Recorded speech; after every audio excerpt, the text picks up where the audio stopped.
T'as changé de sirop pour pas boire, passer pour un cognac. Oh, je te jure, si on dit ça serait pour un perroquet sauvage. On les attend, les commentaires débiles, là. On les attend.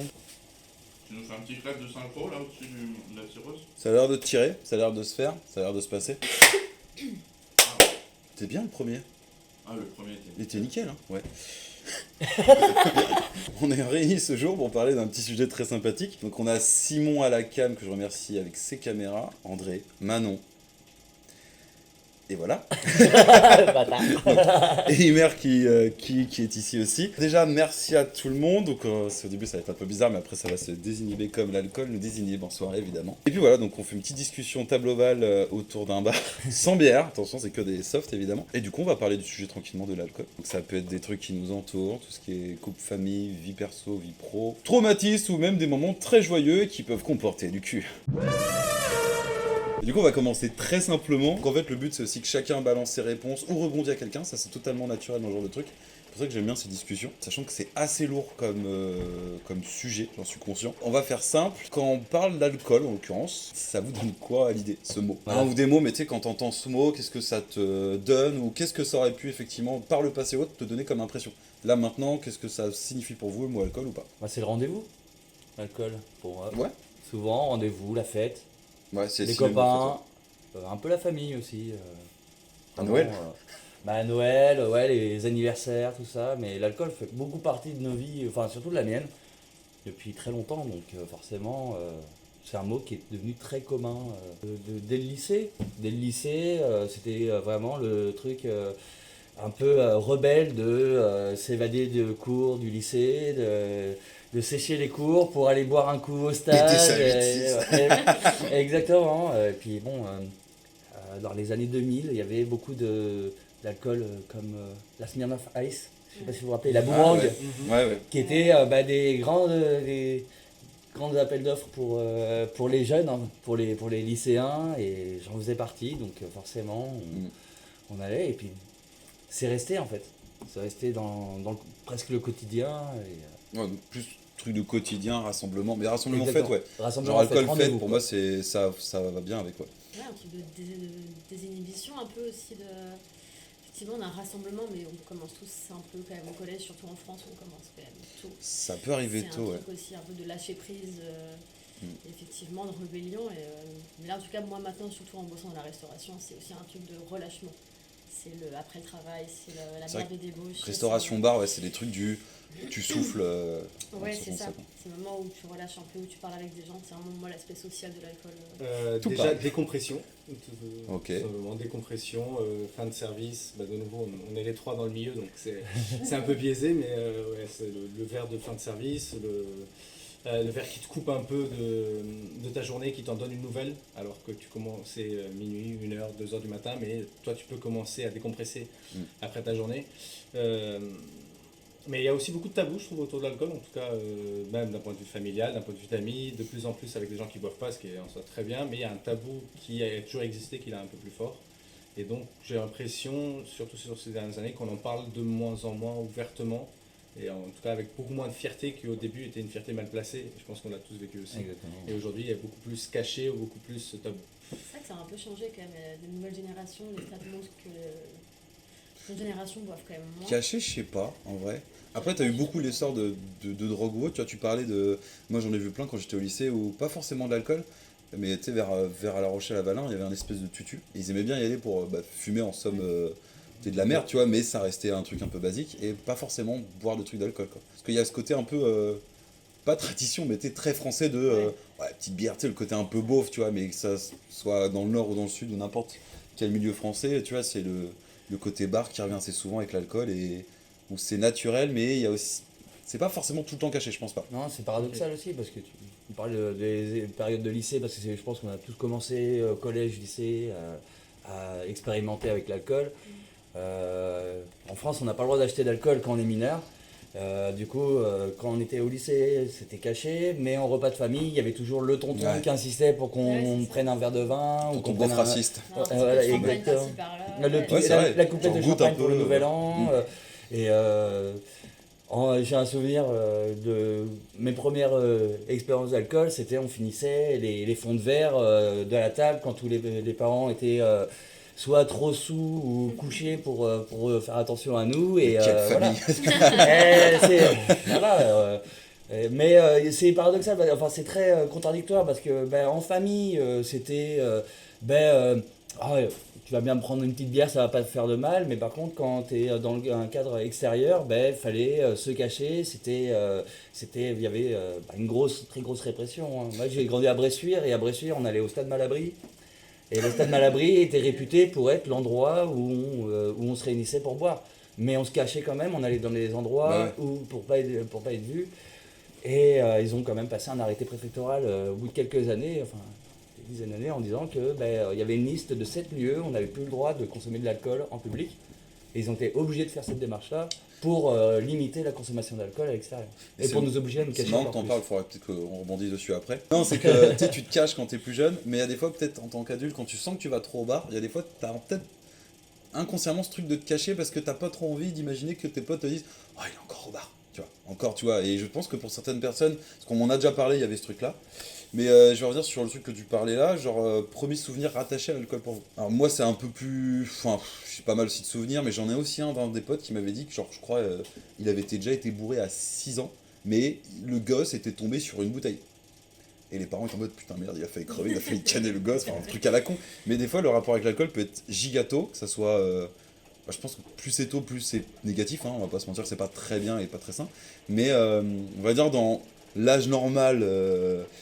si t'as une vie à peu près, les parents font attention, le beauf raciste évite de trop se bourrer la gueule devant toi, je pense que tout le monde doit découvrir un peu l'alcool personnellement, plus vers effectivement collège, surtout lycée. Moi, la première fois où je me suis mis une murge, c'était complètement con d'ailleurs, 17 ans avec des potes. Non, mais du coup on a fait ça alors que ouais, effectivement j'avais des potes qui avaient commencé à se murger dès 13 ans. Et en soirée, moi je prenais par exemple, je buvais pas spécialement d'alcool, tu vois, on profitait avec les copains, et je voyais déjà un peu le rapport que c'était, mais le rapport de mon âge, tu vois. Parce que le rapport que j'ai avec mes parents, tout ça, parce que c'est complètement dans la famille et autres, c'était très négatif. J'étais en mode, pour moi, c'était le démon, le bordel. Et puis, est-ce que vous avez un âge peut-être en tête ou pas? Assez précis. Ouais. Pas précis, mais... Moi j'ai deux approches de l'alcool complètement différentes.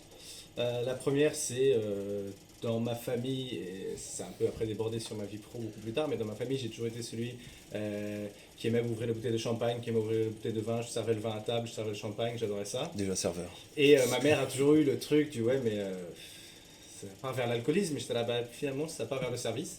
Et beaucoup plus tard je me retrouve dans la restauration. Et donc les amis de mes parents, mes grands-parents et tout trouvaient toujours ça très drôle, très mignon. Et depuis très jeune, donc douzaine d'années, j'étais toujours celui qui s'occupait de servir l'alcool à table. Ah ouais. Ouais, et c'était une habitude. Puis je buvais vraiment très peu, j'ai commencé plus tard que mes amis. Mais au Portugal, l'âge légal pour boire c'est 16 ans. Enfin c'était 16 ans à l'époque, ça a changé, ils ont repassé à 18 ans récemment. Mais la bière et le vin c'était 16 ans. Donc ma première murge c'était à 15 ans dans un tournoi de hand, mais après à partir de là j'ai bu toujours légalement sans le truc trop de se cacher, je me cachais plus de mes parents que quoi que ce soit d'autre. Le meilleur de la club. Mais oui, et puis première murge, tournoi de hand, j'étais surclassé, je jouais avec les mecs de 18 ans, j'en avais 14 ans, c'était les tournois d'été où les plus jeunes on était envoyés sur les équipes plus âgées pour rôder pour la saison d'après. Et en fait, des mecs un peu plus âgés qui m'ont fait allez, puis du petit punch pendant 2 heures. Et, Ah oui, non, c'est pas de l'accro ou du panaché, tu vois, parce qu'il y a beaucoup de gens qui ont commencé par avoir des trucs comme ça. C'est des petits punch, ouais. Non, c'est le punch de Madère, c'est une espèce de. Oui, c'est comme le petit punch, mais à base de miel. Quoi. Le pouvoir, je pense qu'on en parlerait plus tard, mais moi mes parents sont très très anti-alcool fort. Ok. Ils banalisent complètement le vin, c'est très très français. Mon père considère pas trop que c'est de l'alcool, c'est vraiment de l'eau. C'est intéressant ça. Mon grand-père disait qu'il prenait toujours un verre de vin par jour, si tu veux, en mode non, mais un verre ça va. Ouais, bon, t'avais toujours la petite sœur qui arrivait et qui suivait, mais t'as toujours ce truc-là de. Non, il y a toujours 3 bouteilles de vin à table chez mes parents, mais par contre, tu vois, je leur parle pas du tout de ma consommation d'alcool. Enfin, c'est très tabou. Moi, je me cache de mes parents, même encore maintenant, sur l'alcool. Ok. Et ils font ça pas sera sur regarder YouTube la du coup. Quelle chance qu'ils ils sont trop vieux pour ça. Dieu merci. Après, c'était plus tard au lycée avec des potes. Toi, t'en avais un peu parlé, c'était famille, tout ça. Après, famille, parce que tu demandes quelle est la première. Première fois, t'as été un peu en contact. Mais ou en pas forcément contact, une mine, parce mais- que là, c'est surtout en état d'ébriété Oui, mais ça- sévère quand même. Ça, oui, ça, Parce non, que, oui, tu peux le dire. ouais, boire de l'alcool, oui, un petit peu à petite dose et être un peu pompette, être un peu ivre, ça, oui, ça, assez tôt. La première fois où j'étais assez sous, même bien sous, c'était en Allemagne. Donc c'est les voyages scolaires, les voyages Ouais, forment la c'est pour jeunesse, ça, en fait, hein, c'est- les voyages forment l'ivresse, j'ai envie de dire. Ouais, c'est vrai. Mais en Allemagne, voilà, la possibilité de boire dans un bar sans qu'ils te demandent ta carte d'identité. C'était puis essentiellement de la bière. Et pinte sur pinte sur pinte sur pinte. Voilà, au point d'avoir d'être ivre dans la rue, d'avoir mal au crâne le lendemain. Voilà, ça c'était, j'avais quoi, 14 ans. C'est marrant parce que les mêmes Donc, exemples qu'on a tous, c'est que la première fois où tu bois, et tu bois trop d'un coup, et C'était, tu ouais. sais pas doser, c'est Bah, en normal. fait, tu c'est vois. surtout conscience de ce que, que voilà. Non, parce que tu dis Puis, ça. comme je disais au début, c'est que quand t'es enfin, c'est le côté rendez-vous, le côté festif. Là, j'étais dans un autre pays, loin de mes parents, loin de ma famille, avec mon correspondant allemand qui avait lui aussi l'habitude de boire. Donc, j'étais un peu initié à ça. Mais ma première vraie grosse cuite, je m'en rappellerai toujours. Au point que j'ai vomi partout dans le lycée, dans le self, voilà. Super. C'est une histoire qui est formidable, que je pourrais vous raconter plus en détail. Abonnez-vous pour avoir l'histoire en détail. Allez voir les mères sur Twitch. ouais. Voilà. Et non, c'était au lycée, le dernier jour de cours, on sèche 2 heures de cours de français parce que le français c'était pas très supportable, surtout le dernier jour de lycée. Oui, t'es plus dedans. Le fameux stade Malabry, et en fait il y avait peut-être un tiers du lycée qui était présent dans tout le stade, quoi, enfin dans tout l'espace. On sèche les cours et on arrive au stade et on joue au caps. On y reviendra aussi à toutes les manières dont on a abordé l'alcool aussi, parce que Jeu le côté d'alcool, festif, ouais, oui. Ouais, mais voilà, les jeux d'alcool, ça incite encore plus à boire parce Oui. qu'il y a le côté vraiment amusant, ludique de la consommation d'alcool qui est en fait qui est un piège, qui est un travers. Et caps pendant 2 heures à boire. Et mon ventre avait faim. Et mon ventre disait ah, faudrait que tu ailles manger. Et ma tête disait non, va pas manger, t'es pas bien, tu vas vomir. Et j'ai écouté mon ventre et j'aurais pas dû. Et j'ai essayé de manger, ça n'a pas passé. Et j'ai vomi dans le lycée. Et les surveillants m'ont cherché partout parce que, en fait, quand on a dit ah, qui c'est qui a fait ça, tout le monde m'a pointé du doigt. Ah, c'est Rémi et tout. Oh putain, Et ils m'ont retrouvé. il était à Vichy. Ils m'ont retrouvé à l'infirmerie parce que je suis allé à l'infirmerie. Voilà, plutôt que de me faire attraper avant, j'ai préféré me prendre. Voilà. Oui, en mode Et, je suis pas bien, là il se passe un truc, s'il vous plaît, à l'aide. et voilà, et la magie fait que j'ai été exclu le dernier jour de lycée. C'est beau, hein, c'est voilà, le jour où tout le monde va pas, enfin personne va en cours et tout, j'arrive à être exclu. Donc C'est fort. voilà. Beau move, hein. Oh, le con, regardez-le. Et le cette dernier expérience, jour. cette expérience, m'a-t-elle appris quelque chose? M'a-t-elle non, j'ai pas eu de leçon puisque l'année suivante, pour mon anniversaire, quelques mois après, j'étais pas aussi sous, mais j'ai emmené un pote à l'internat, on le portait jusqu'à l'internat. Voilà, et j'ai dit c'est bien Vivien, t'as bien fêté mon anniversaire.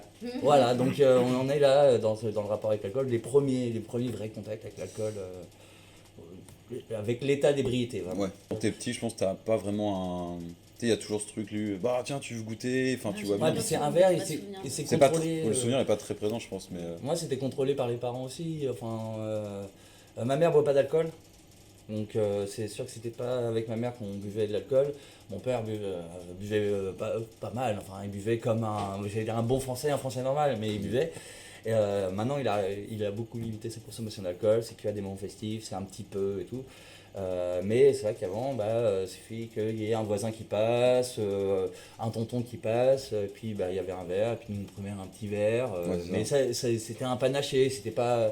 Et on arrêtait à un panaché, on ne buvait pas non plus jusqu'à plus soif avec les parents, avec la famille. C'était plus avec les copains, où ça y allait. Truc de... C'est marrant les débuts, parce que tu parles Allemagne, tu as parlé de République tchèque. Bon, moi c'était en France, mais c'était déjà pas mal. Toi, c'est différent parce que de base, t'es portugais. Oui. Et l'évolution du rapport avec ça, c'était.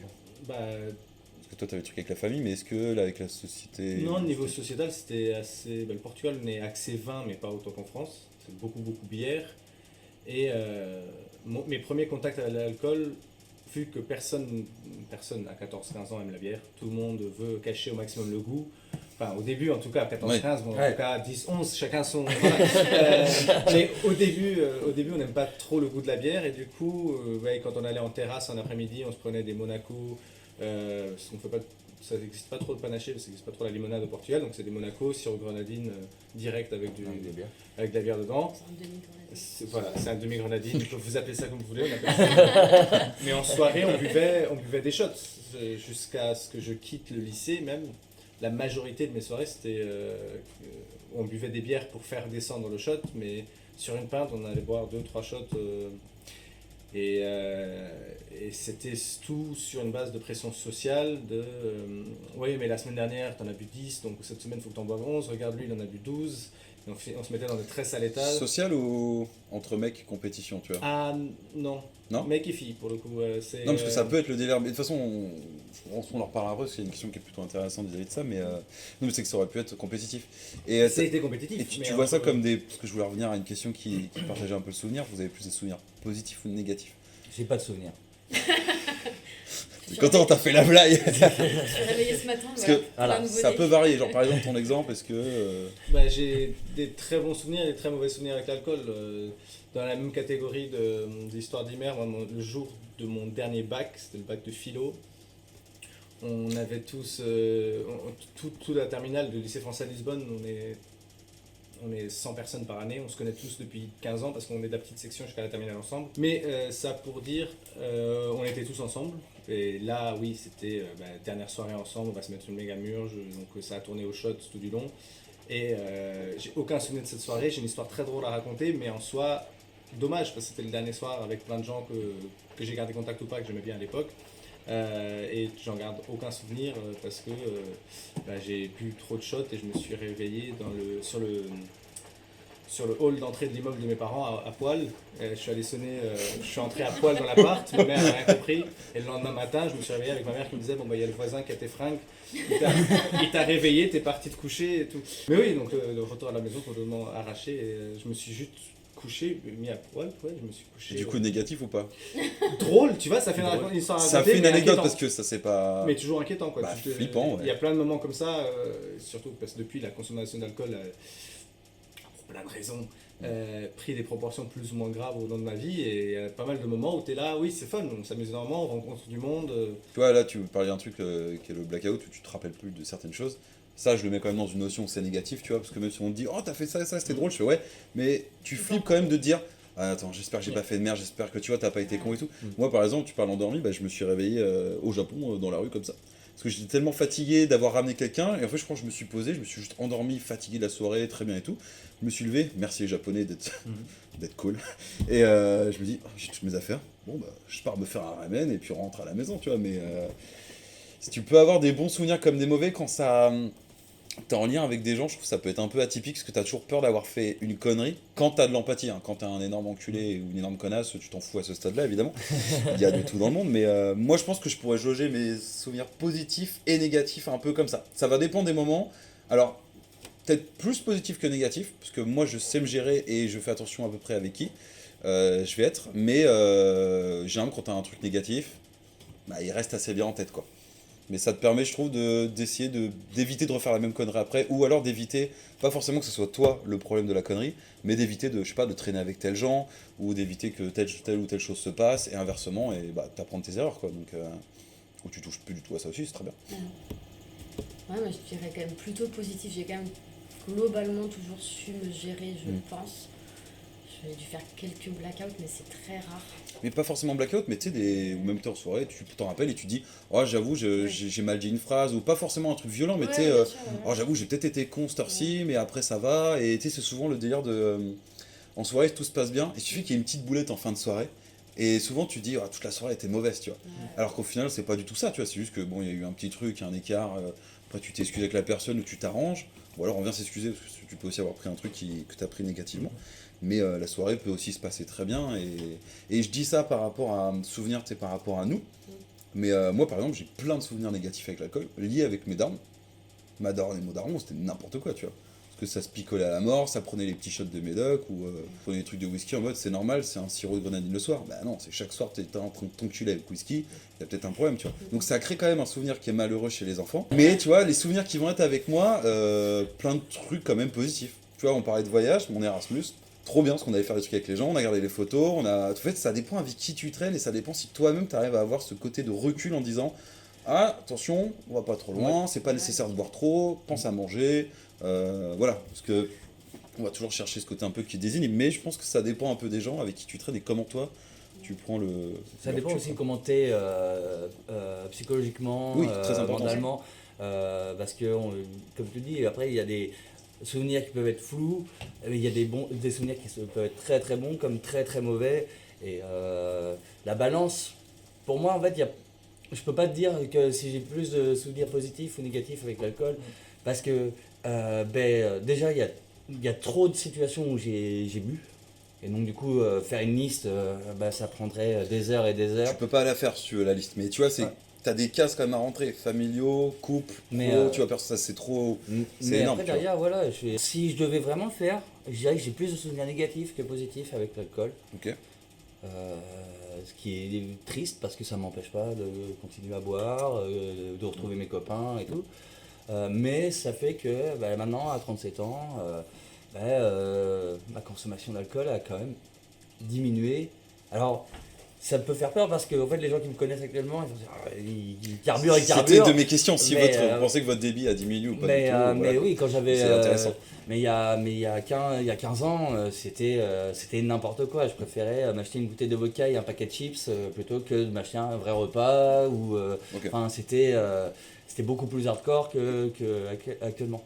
Donc, et ça, c'est par rapport aux souvenirs, comme tu dis, de faire une mise au point. Est-ce que je suis psychologiquement prêt à me péter la cruche, ou est-ce que je suis pas bien, est-ce que je suis pas attiré par l'alcool parce que j'ai envie d'oublier, j'ai envie de me changer les idées, parce que ça a un effet, ça fait l'effet inverse en fait. Ça fait qu'après derrière, tu te mets en boule dans ta chambre, tu pleures, t'es pas bien, tu vomis, en fait t'en as marre de toi. Et ces souvenirs-là, c'est ceux qui m'ont plus traumatisé, je parle vraiment personnellement, que les souvenirs positifs. Ouais. Où je peux te dire tous les moments, enfin pas tous les moments, mais beaucoup de moments où ça m'a plu de boire et j'étais bien et j'ai passé une très bonne soirée ou une très bonne journée ou un très bon week-end, hein, parce que festivalier depuis mes 15 ans, ça peut durer sur tout le week-end en fait, la consommation. J'ai des très bons souvenirs par rapport à ça, mais les souvenirs négatifs sont beaucoup plus traumatisants Ouais. que les souvenirs positifs sont marquants en fait. On part peut-être plus loin, parce que si t'adores... C'est quoi? C'est que t'as des bons souvenirs. Alors pas pour toi, mais tu sais, on peut mettre la question d'une façon différente. C'est t'adores boire ou t'adores te retrouver dans ces situations qui sont, tu vois... tu peux ne pas être alcoolisé, parce que je parlais de souvenirs moi antérieurs avec les darons où j'étais pas alcoolisé évidemment, mais tu peux te retrouver avec des soirées où tu as des gens, tu vois, qui peuvent être alcoolisés ou pas du tout, et ça dépend de l'ambiance aussi. Ouais. Donc en fait c'est... Est-ce que c'est parce que c'est plus négatif parce que tu t'es vu dans une situation où t'aimes pas spécialement boire, ou tu vois, ou alors c'est différent parce que t'as passé des moments, et c'est là où, bon, ma question elle est simple, mais à la fois elle est beaucoup plus complexe à répondre, donc... Je trouve que ta question est un peu trop vaste. Oui, elle est gigavaste là, on pourra pas... Considérant nos métiers à tous les quatre, on travaille les quatre dans le milieu de la restauration, de la nuit. Moi, si tu me demandes mon ressenti par rapport à l'alcool, j'ai beaucoup trop de réponses à donner. Mais on reste sur le majoritairement négatif, que ce soit du côté des clients, de mon côté, de ma vie perso, amoureuse, amicale, professionnelle, tout.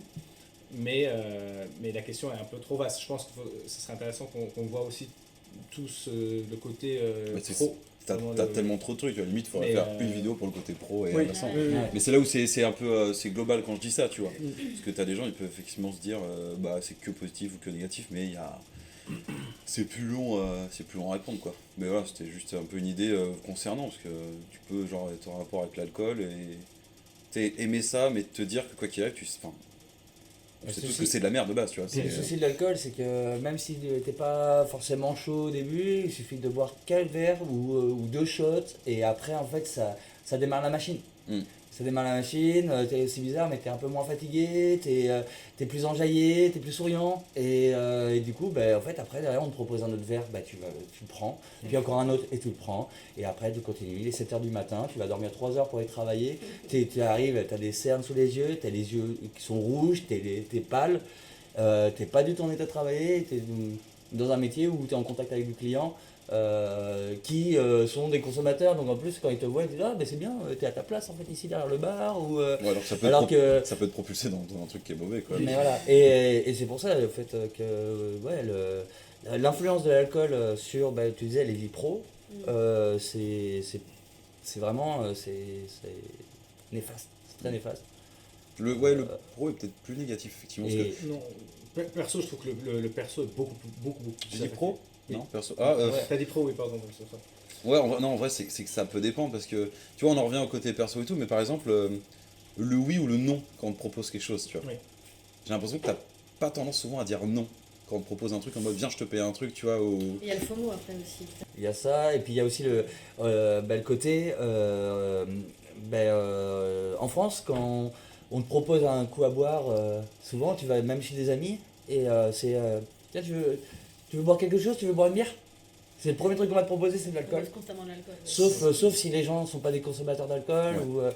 ou voilà, mais on va te proposer de l'alcool, et la majorité des cas où tu dis bah non, je vais prendre autre chose, un verre d'eau, un sirop, une limonade. Ah bah t'es Ah, malade? bizarrement, T'es malade? Ah bah il se passe quelque chose. T'es pas Ah, marrant, mais- t'es en t'es pas- soirée, t'es il y a pas déjà drôle, eu ça. Ouais, disons, ouais, t'es pas drôle. Et en fait, ça, en plus de la FOMO, ça fait. En fait, ça te culpabilise à ne pas boire d'alcool. Et vu qu'en France, on culpabilise les non-consommateurs d'alcool, Clairement. je pense beaucoup moins à notre maintenant que il y a 10 ou 20 ans. Où c'est aussi comme ça que, enfin, nous au lycée, on séchait les cours pour aller boire. Mais on séchait pas les cours pour sécher les cours, on séchait les cours pour boire. Ah oui, c'est Tu autre chose. vois, on séchait pas les cours parce on avait cet esprit rebelle, mais c'était aussi pour boire. Et si tu séchais les cours, mais que tu n'allais pas avec le groupe de copains qui allait picoler, t'étais pas inclus dans le groupe. Ah, t'es pas marrant, t'es pas. T'es Tu vois, pas marrant, et c'est dommage je parce que tu veux peux dire, passer les soirées sans être alcoolisé ou sans alcool. Exactement. Tu vois. Bah bien sûr, Vive les moi jeux je le de société. fais tous les jours, je bois. Non, c'est pas vrai du tout, je bois tous les jours. Voilà. Ouais, pas tout le temps non plus, mais c'est régule. Mais d'ailleurs, pour ça, genre, est-ce que. Alors, comment je pourrais tourner ça? Est-ce que vous aimez boire solo ou alors est-ce que vous êtes capable de. Est-ce que vous buvez solo déjà? Jamais. Est-ce que vous buvez chez vous? Comment ça se passe? Par exemple, moi j'ai tendance à. Quand je vais boire un truc, c'est souvent avec quelqu'un ou en allant en direction du bar. Je vais jamais, ou chez quelqu'un, mais je vais jamais prendre un truc et me l'ouvrir solo. Je sais qu'au pire du cas, je vais être dans un mood de soirée, donc je me mets dans le moment, je peux y aller après avec la bière sur la route, avec un pote et on y va, tu vois. Ça va dépendre. Ouais, mais Pas tout je seul. bois pas seul, je me fais chier, enfin je vois pas la. Enfin, tu Il vois, n'y a pas d'intérêt à boire seul, hein, à part quand t'es alcoolique. Ça dépend. Typiquement, je parle pour moi, je sais pas pour vous, mais j'ai fait deux bonnes grosses dépressions dans ma vie. Et je me suis retrouvé au bout de 4-5 mois avec, à regarder mon salon. Tu avais des bouteilles de litres de bière, des bouteilles de whisky Ouais. vide, des cartons à pizza. Et c'était, je rentrais du taf, je commandais une pizza, je m'ouvrais une bouteille de litres de bière, puis j'avais mon whisky à siroter pour la semaine, puis voilà. Et ça, c'est un truc que je fais plus du tout et qu'en plus, on boit très très peu à la maison. Très rare, ouais. du coup à ce moment-là, tu t'es considéré comme. Enfin, Euh, peut-être pas hautement ton toi d'avant, dépressif. mais toi, tu étais carrément dans un état d'alcoolique à ce moment-là. Si on peut mettre un mot. Sûrement, j'ai eu beaucoup de chance à ce moment-là parce que j'ai eu des potes qui sont venus me chercher littéralement au bout de quelques mois. J'avais déménagé, j'habitais en banlieue de Lisbonne, proche du taf, et ils sont littéralement venus me chercher, ils m'ont fait emménager de nouveau à Lisbonne, Vrais amis. Ça. dans une coloc avec eux et tout, parce qu'ils étaient venus voir. Ma chienne venait tout juste de fuguer en plus, j'avais perdu ma chienne, j'étais emmerdé avec ça, le taf était hardcore à l'époque. Et c'est mes potes qui sont venus me sortir de là et on allait quand même boire des bières, mais c'était complètement différent. C'était, Oui. pour le coup, c'était un peu salvateur d'aller, oui, tu vas te mettre une murge, mais au moins tu es entouré, tu peux parler, c'est thérapeutique. T'as pas tout arrêté d'un coup. C'est comme quand Ouais. les gens veulent arrêter de fumer, c'est mieux de réguler tranquillement parce que tout d'un coup ça va te faire un bloc psychologique et tu peux plus facilement retomber dedans et c'est dangereux quoi. Donc, Mais oui, du coup vous parliez de. Parce que vous êtes ensemble, spoiler. Mais donc du coup, oui, vous pouvez pas. Il y en a. C'est marrant en coup, mais est-ce que des fois vous pensiez, ou peut-être dans vos couples antérieurs, je parle pour n'importe qui, mais il y a eu ce truc du. Il y en a un qui boit, il attire l'autre dedans, ou tu vois, peut-être, ou pas du tout. Ouais, moi, de base, en fait, même si j'ai bu très jeune. De base, j'aime pas du tout l'alcool. J'aimais pas la bière, même aucun type d'alcool. Donc j'ai vraiment bu très tardivement. Ok. Et je pense que moi, c'est plus mes relations amoureuses et aussi amicales, mais plus amoureuses qui m'ont plus poussé notamment à aller au bar. Parce que moi, je viens du fin fond de la campagne. Donc, en fait, les bars, j'ai découvert ça à la fac. C'est aussi intéressant, là, on a trois, je pense, situations très différentes dans quel contexte on a grandi. Moi, littéralement, j'étais en campagne, il n'y a pas d'alcool, quoi. Si je veux boire, c'est chez des potes à 20 minutes en vélo, ou alors mes parents m'emmènent. Donc en fait, il y a aussi ce truc de soit je pile dans la cave de mes parents et il faut pas l'intérêt, soit je vais rejoindre des potes et du coup, il y a les parents qui contrôlent l'alcool parce que c'est eux qui nous emmènent. Donc il y a ce truc là aussi. C'est très différent aux villes. Mais si Voilà, t'habites à c'est un côté des sujet bars, pour, ouais, tu vois, ouais, c'est non, mais ça. ça, mais tu peux Ouais. sortir, tu peux rentrer plus tard, tu peux. Genre, c'est vraiment pas une possibilité que j'ai eue. J'ai Ouais. vraiment commencé à la fac à boire vraiment. Et notamment avec un copain que j'ai vu à la fac. On a commencé à nos études tous les deux, à pas mal aller au bar. Donc, mais il n'y a jamais eu, dans aucune de mes relations, moi, ce truc de vraiment boire tous les deux à la maison. Ça a toujours été très, très social, avec des copains en terrasse, etc. Ça nous arrive quand même assez rarement, des fois, une petite bière si on est, Ouais. quand on sort du travail. Quand on sort du travail, qu'il pleut, qu'on a envie d'être sur le canapé, on va Ça. rentrer, ouvrir une bière à deux. Mais Mais c'est vraiment rare. Et sinon, juste à deux, on se fait des fois des restos et on ouvre une bouteille de vin, mais c'est Ouais, mais Ou alors, on là, sort ça tous les deux au bar. Mais on sort Ou au on sort bar. tous les deux au bar. ça mais rend c'est dans le pour aller plaisir voir ou du quoi que ce monde. soit, voilà, oui, Ouais. comme Comme, Comme on se toi. retrouve très souvent avec toi aussi, avec d'autres personnes. Tu as parlé du FOMO, Ouais. tu veux l'expliquer à la caméra, sans regarder, Sur la caméra. mais tu serais bien de l'expliquer ou définir pour les gens, Attends, effectivement. c'est quoi déjà l'acronyme? C'est Fear of Fear of missing missing out. out. Ouais, ça, c'est ça. Comment expliquer ça? Même moi, C'est- je ne savais pas. La peur de rater Littéralement, l'occasion. Ouais, c'est la peur de rater l'occasion et c'est ce truc qui te pousse même quand t'es chez toi en pyjama et que t'as la flemme, t'avais prévu une soirée éventuellement et t'y vas pas parce que t'as envie mais parce que tu te dis il va se passer un truc, je vais rater un événement, je vais rater une histoire, je vais rater un moment, un moment qui va être sympa et du coup voilà, tu te forces à sortir mais pas parce que t'as vraiment envie mais parce que voilà, tu vas rater un moment, tu vas rater un truc. Ouais. Et ça s'applique sur sur tout et n'importe quoi, hein, sur les activités, sur toutes les activités de la vie. Mais je trouve que c'est un truc avec les soirées, l'alcool et dès que t'as des gens en fait qui est très fort. Toi, potentiellement, quand je sors du travail, je me dis toujours est-ce que je prends un verre de débauche ou pas. Et c'est vraiment tout le débat de est-ce que je reste ici, donc là où je travaille, soit où je vais dans d'autres bars en me disant j'ai peut-être des copains qui sont là-bas, peut-être que je vais rater cette personne-là qui bosse là ce soir. Ouais, je suis d'accord avec ça, ouais. Là. C'est assez intéressant de. Je trouve que c'est quand même pas mal poussé par l'alcool, déjà parce que ça désinhibe et souvent les soirées il se passe quand même toujours quelques moments marrants ou sympas. Et du coup ça peut. Je sais plus ce que je voulais dire. J'ai perdu ma phrase. Le FOMO. Voilà, tout simplement le FOMO qui te pousse à sortir Qui te et pousse à à aller sortir. boire et alors que t'as pas forcément envie de base, mais voilà, t'as pas envie de rater ce moment. Parce que tu te dis ouais c'est ça ou je reste dans mon canapé ou je regarde la télé, ce qui peut être très bien a posteriori. Qui est très très Ça aurait bien. pu être sympa aussi, mais voilà. Pilou, hein. Ça, pour le coup, il y a beaucoup de soirées, pas que dernièrement dans la vie, mais dernièrement, on en a eu 2 ou 3 où on s'est réveillé le lendemain, on avait un peu mal au crâne. Je dis, en vrai, c'est sympa, mais ça aurait été aussi sympa de rentrer à la maison, manger des Ouais, pâtes c'est et ça. regarder la télé. Après, c'est cool, ça veut dire qu'on en prend conscience, mais il y a encore beaucoup ça. Oui, et puis tu dilues la chose, tu gères un peu, tu te contrôles sur 2-3 trucs, t'as pas forcément envie ou besoin. Mais il y a même des fois, tu vois, même moi je suis arrivé en soirée et je pense que j'étais juste pas dans le mood. Pas dans le mood de boire, ça aussi ça m'est arrivé plein de fois, mais tu sais, d'autres fois où je me dis non, je m'arrête là, je me fais chier, et puis je regarde autour, je fais oh, ils me font tout chier, j'ai envie d'être chez moi, Ouais. sur mon PC, devant un truc, et puis voilà, j'aurais pas dû sortir. Et d'autres fois en mode j'ai bien fait de sortir, parce que tu rencontres des gens, tu peux rencontrer quelqu'un, et t'as des trucs en mode c'est con, mais tu sais, une fois je suis sorti, j'ai rencontré quelqu'un, on parlait vidéo et de trucs, et je me dis bah pour le taf, ou imaginons pour du réseau, tu vois, Mhm. bah ça marche super bien. Mais c'est ces Et fois-là pas à cause qui de sont l'alcool, traites. tu vois, mais Oui. le côté bar, tout ça, ça c'est. Mais c'est ces fois-là qui sont traites, c'est ces fois-là qui, le jour où tu es à la maison tranquille, il fait froid dehors et que tu décides de sortir, c'est à cause de ces fois-là. Ouais. Qui sont pas réellement représentatifs. On parle d'un 20% des soirées qui sont comme ça changeantes. Mm. Le reste, ça reste très routinier, enfin, à mon avis. Ouais. Et plus tu sors, et plus c'est dilué, et moins il va se passer de choses Ouais. pertinentes dans les soirées. Le FOMO, c'est vraiment le truc où c'est le lendemain où les gens te racontent de la manière dont ils l'ont vécu, comment ça s'est passé, et c'est possible à 90% du temps que ces moments-là, tu les vives pas du tout de la même manière. Si tu avais été là, en fait, toi, tu n'aurais pas trouvé ça aussi incroyable, aussi si drôle ou si Que ça- choquant en fait. Est-ce que ça nécessite que tu mettes tes chaussures pour vraiment y aller ou pas, tu vois, mais... Mais Il tombe de sa chaise, t'es là. Ouais, sur le moment c'était sûrement très drôle, mais au fond.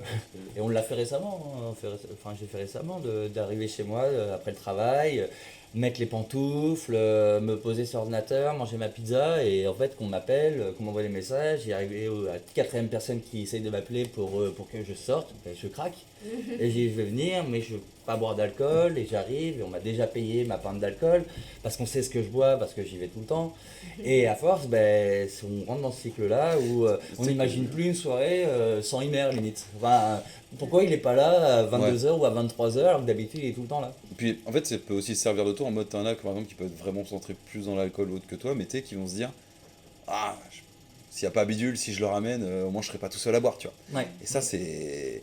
Tu sais, ça a comme l'idée d'organiser des soirées, que ça soit chez vous, pour des anniversaires ou pour le bar, mais en l'occurrence plus quand on organise des soirées.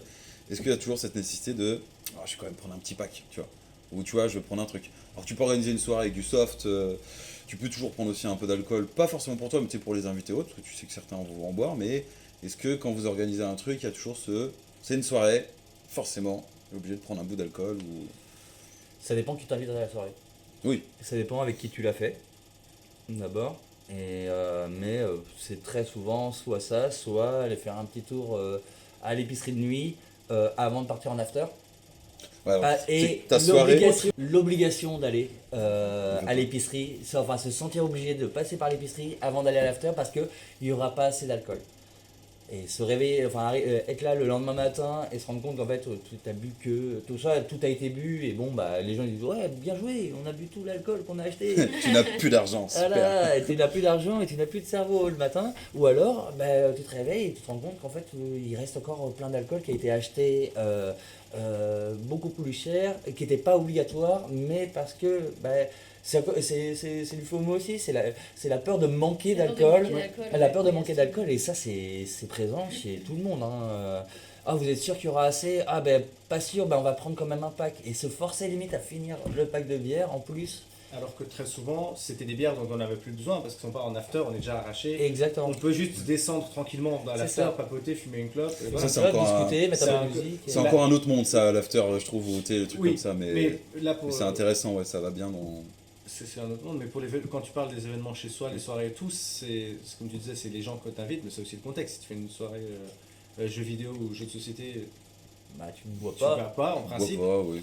Ou alors, une Très soirée peu, poker, oui, tu vas avoir un peu Oui, d'alcool. voilà, mais c'est pas un truc où tu vas partir dans un délire de ce soir, on se démonte le crâne, ouais, tu vois. Mais Parce après, que- par contre, sur une soirée où j'invite du monde, où il va y avoir de la musique, un apéro ou quoi que ce soit, moi j'ai toujours la règle du N+1, c'est-à-dire ma consommation, je la multiplie par tout le monde et j'en mets un peu plus.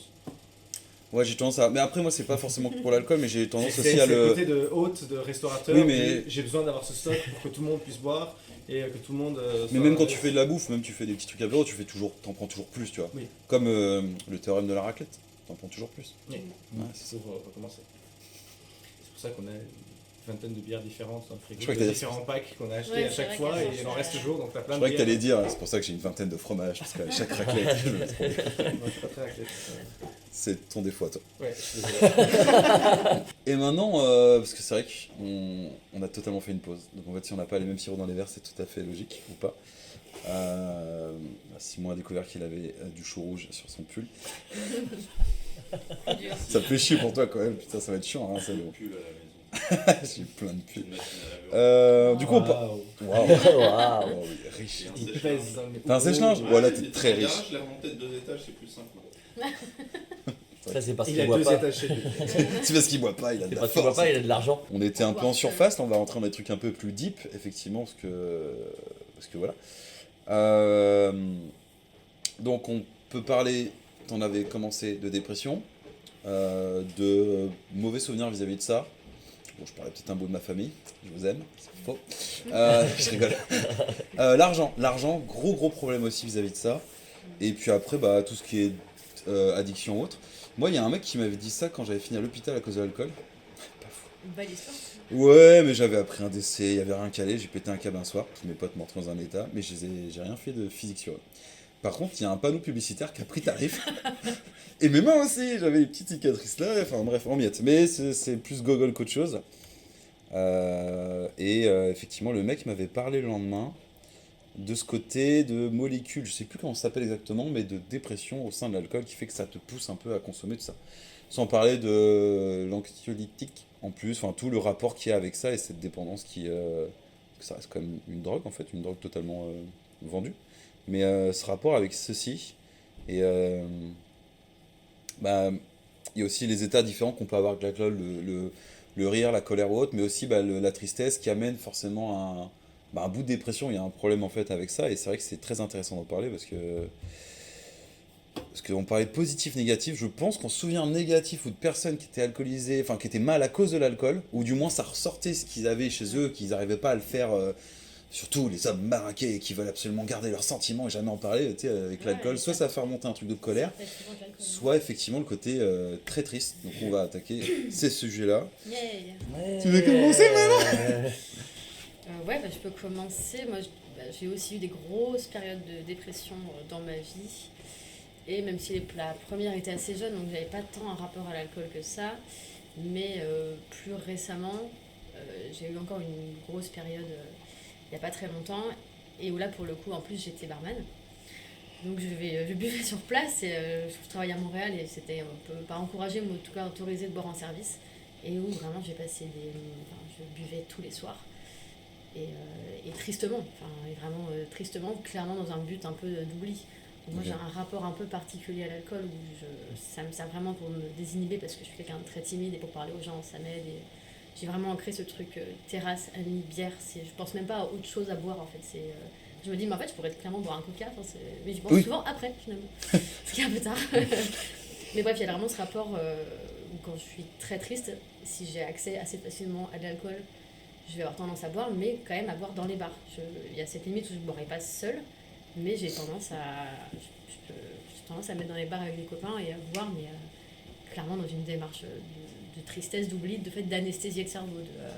J'ai aucune envie d'être dans ma tête là maintenant, donc je vais juste essayer de faire passer ça avec l'alcool, mais en fait c'est vraiment un effet boule de neige où en fait t'es encore plus mal le lendemain, t'es fatigué, vraiment ton corps commence à le ressentir.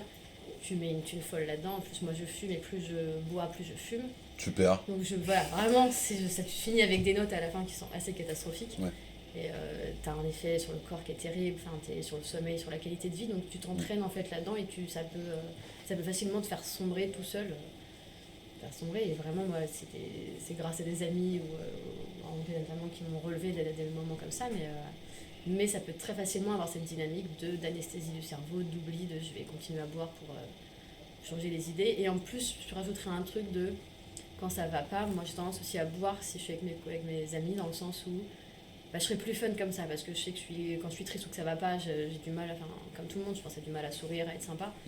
Tu te dis avec un peu de chance, je vais boire un peu, je vais être plus sympa, et comme ça ils verront pas que je vais mal non plus, parce que j'ai pas envie d'en parler.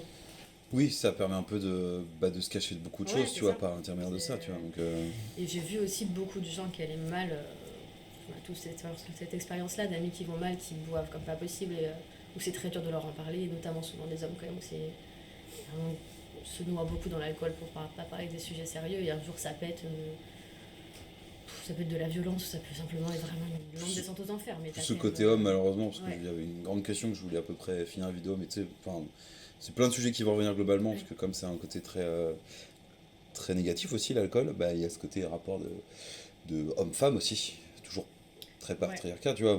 Moi, je parlais du grand-père qui prenait ses verres de vin, ou l'on parle du tonton beauf, mais on va jamais parler de la tante mégère qui va gueuler ou autre, parce qu'effectivement, si c'est une femme, on va dire quoi, il fallait... putain, j'ai pas le terme, je vais dire hystérique, merci. Et alors qu'en fait, bon, chacun a le droit de se démonter la gueule ou juste boire un coup, et automatiquement, ça va passer pour la pochetronne, ou tu sais, T'as pas le même regard, ouais. Mm. Surtout quand tu vieillis, Ou alors, oh bah tiens, un slash, elle. Ouais. Autant on peut pas dire que tu te lâches, vu que tu le fais tous les jours, ça Oui, me con, mais... c'est ça. Tu disais que c'était très intéressant quand il a parlé de l'argent, et tu veux peut-être rebondir sur ton rapport avec l'argent, l'alcool, ou pas nécessaire? Ouais, non, c'est sûr que effectivement, c'est fun, c'est des bons moments, et puis voilà, on bosse tous dans la restauration, donc on consomme tous quand même assez régulièrement, disons ça comme ça. Mais clairement, il y a un coût budgétaire qui est assez fou. J'ai pas mal d'amis aussi j'ai plusieurs groupes d'amis, notamment un qui boit pas du tout d'alcool. Je suis vraiment la seule, donc je bois pas quand je suis avec elle parce que Ouais. ça m'intéresse pas. Mais on a souvent parlé justement de budget, économie, etc. La vache, les économies qu'elles font en ne buvant pas sont c'est quand même assez sidérant sur des salaires ou des niveaux de vie un peu similaires, quoi. Tu perds énormément. D'autant plus, on vivait donc à Montréal il y a 2 ans. 12 ans. Et là, le prix de l'alcool, c'est délirant. La pinte, tu finis par la payer 15 $, donc 13 €. Ouais, ça m'a payé un La autre. pinte puis pas de pils, quoi. Ouais. Une Donc, soirée en fait, nous coûtait, une soirée à 2, parce qu'on buvait bien, nous coûtait dans la centaine, 120 $, donc une centaine d'euros. Ouais, Pour une avoir soirée. des soirs tranquilles, Oui, pas sans une te turbo mettre caisse. une énorme caisse. Non, mais tranquillement. c'est plus cher. Et du coup, t'as une vraie question au moment de te dire, ok, mais est-ce que ça vaut la peine aussi de mettre tant d'argent là-dedans? Et aussi, un autre problème, c'est que tu te mets quand même aussi avec des stratégies de je vais boire le moins cher pour pouvoir boire plus et plus longtemps. Ce truc. D'où la fameuse Pils qui est. D'où la fameuse pile qui coûte pas Le cher. verre de pastilles. La Pils, Ouais. bon après je pense que tout le monde connaît un peu, mais on va expliquer ce que c'est, mais c'est la bière de soif, la bonne bière blonde jaune standard C'est quoi, ça. donc tu te dis ça va, c'est pas cher et qui te fait pisser aussi évidemment. Mais ouais, c'est ce truc c'est pas cher, ça va. Là, tu rentres dans un rapport de consommation, mais vraiment dans le terme de consommer le plus possible. Là où moi, par exemple, j'aime beaucoup la bière, mais j'aime aussi beaucoup les cocktails. Mais en fait, ça m'arrive jamais d'en prendre en bar parce que Cocktail, c'est Parce que ça a un c'est un goût, certain tu vois. coût, ouais, effectivement. Du coup, il y a cette espèce de rapport qualité-cuite. Et, Je sais pas. et pour l'argent, Le prix que tu mets pour, c'est intéressant aussi de dire des fois que moi ça m'est déjà arrivé, donc après je suis dire stop parce que des fois j'ai tendance à pas dire non rapidement. Pas pour ça, mais en mode ah tu nous aides à payer, c'est à toi de payer ton tour. Je vous avais pas demandé de payer mon tour les gars. Là, tu sais financièrement, Ouais, tu bien peux tomber dans des trucs où c'est moyen, au pire. Après je vous en repaierai, on s'arrange et tout, tu vois. Comme quand t'invites pour bouffer, mais c'est vrai que le truc avec l'alcool c'est très inconsciemment c'est donnant en fonction des gens avec qui tu peux être. Alors que moi, bon bah toi aussi, tu vois, vous êtes aussi pareil ça, et dans ce même cas. Mais bon, j'ai trop envie d'offrir un verre, c'est tranquille, je vais pas penser te foutre une dette et tout. Et t'as des gens qui aiment bien dire, allez, c'est à toi de payer ton coup cette fois-ci. Ouais, Allez, je te force. Et du coup, bah, tu te sens un peu pris des fois dans une cage un peu. quelqu'un qui avait un carnet de dettes. Il y en a, Voilà. j'ai appris ça existe, il y a des gens qui sont C'est des tellement carnets de radins, dettes. où c'est carnet de dette, mais c'est très affolant quoi, donc Qui te poussent à eux payer leur tournée et après ils marquent la Ouais. dette. c'est flippant. C'est- Alors qu'ils payent, alors qu'ils offrent. Oui, c'est ça. Faut C'est- pas demander si tu voulais en fait. Et tu finis Exactement. ton nom dans un carnet. C'est un peu intense là. C'est la technique du vendeur de crack. Hein. Je t'offre quelques coups à boire et tu vas me payer après jusqu'à la fin de ma vie à boire. Hein. C'est Comme voilà. la mafia Poitvine. Ah, Après, ça, ça- c'est toujours été une balance pour moi qui a été un peu compliquée, dans le sens où, culturellement, déjà, au Portugal ou au Canada, dans les deux cas, quand il y en a un qui paye une tournée, l'autre paye la tournée, en fonction, il y a toujours un non-dit en fonction des revenus, en fonction des capacités. Et la balance dure à trouver, c'est ok, on est content que cette personne vienne, on lui paye des coûts, mais jusqu'à quel point est-ce que il vient pas parce qu'on lui paye des coûts ou il est juste content d'être là, puis quand il peut, il va collaborer. J'ai eu beaucoup ce problème au Portugal parce que j'ai commencé à travailler très tôt, donc tous mes copains faisaient leurs études, et au bout d'1 an et demi, je me suis rendu compte qu'il y en avait quand même quelques-uns qui venaient en soirée avec moi, mais avec qui je passais pas de temps du tout dans la soirée, juste ils étaient là quand les tournées sortaient et tout. Oh, les fantômes. Faut savoir que Les malins.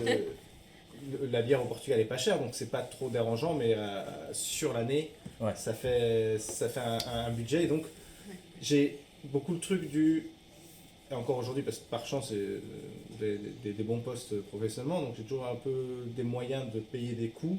J'attends pas un pour un, mais il y a le truc au bout d'un moment, s'il n'y a Pas pas. profiter de toi, quoi, ouais, c'est écoute, normal. mais je demande rien en particulier, mais je suis toujours content quand il y a une bière qui est posée devant moi.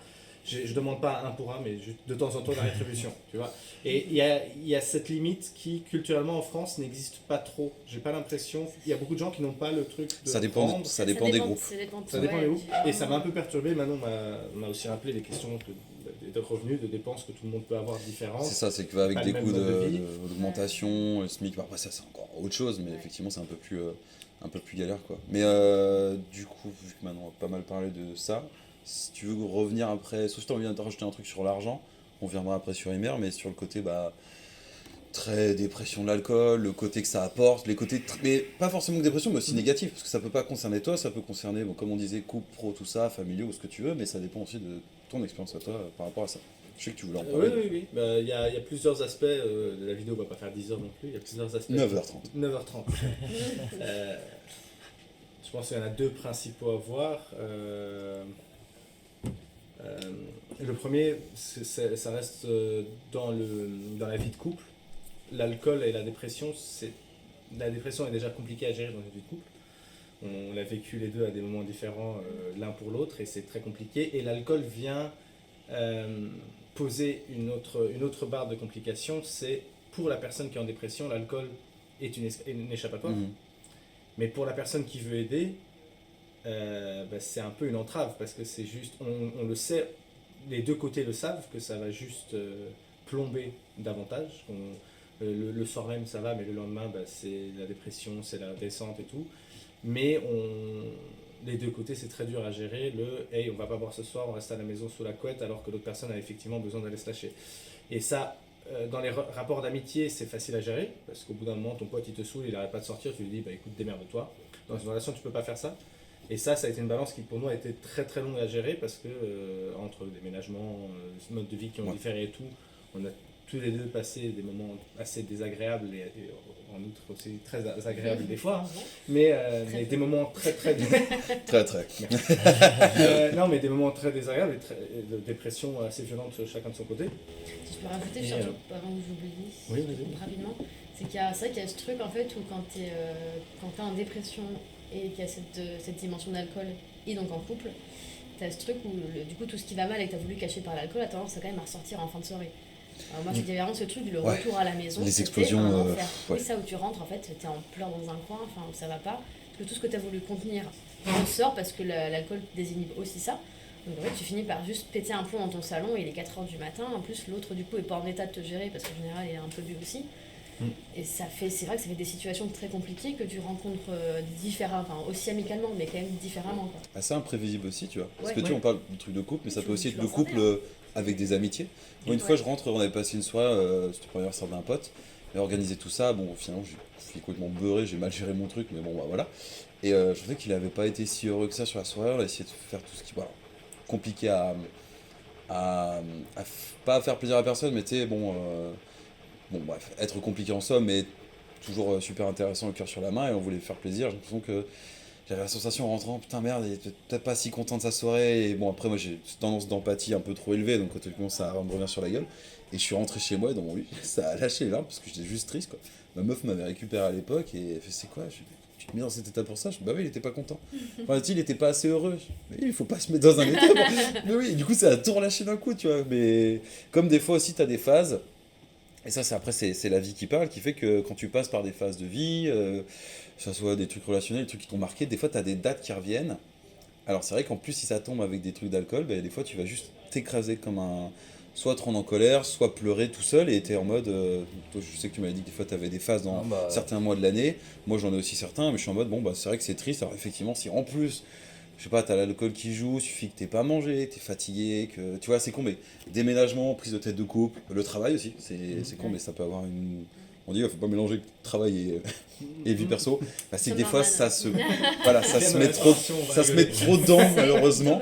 Et voilà, mais c'est très, c'est très intéressant, quoi. D'autant plus que vous avez ce truc-là vous êtes passés par les phases tous les deux. Et vous êtes là aujourd'hui, devant la vidéo. Ah, on parlait. Non, mais c'est ça, et c'est aussi intéressant que tu donnes ton avis, parce que c'est un truc qu'on vit à deux. Et pour revenir aussi sur ce que Manon disait là, juste pour compléter, la question de l'amitié est très différente, parce que justement, le retour à la maison, le retour à la réalité avec l'alcool qui descend, donc l'euphorie qui descend et la dépression qui arrive par la redescente, ça peut être très compliqué. Et de nouveau, ça nous a pris 3 ans à apprendre à gérer ça, apprendre à gérer le retour à la maison, le réveil le lendemain, la communication. Et aujourd'hui, ça va plutôt très bien, mais ça n'a pas été évident pendant longtemps. Notre relation a eu des hauts débats à cause de ça. Et je pense que la majorité était quand même grandement due à l'alcool, à la non-gestion personnelle d'un côté ou de l'autre. Et là, je rebondis justement sur le deuxième point, qui est la dépression et le déni par l'alcool. C'est-à-dire, moi, ça m'a pris 30 ans, 16 de conscience de certains problèmes pour pour me dire peut-être l'alcool n'est pas la solution, peut-être que je vais aller voir un psy.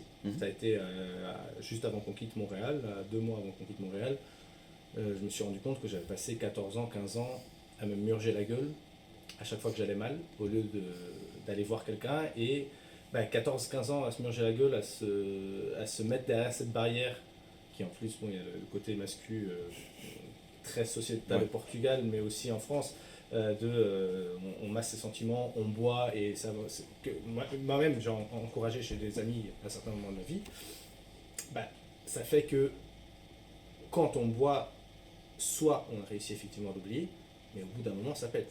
Ça sort toujours. Et Ouais, ça reste pas sain quand même. et c'est pas un travail, je dis pas ouais j'ai vu une psy pendant 3 mois et ça va super, la vie est réglée, non, c'est un travail qui va être en continu.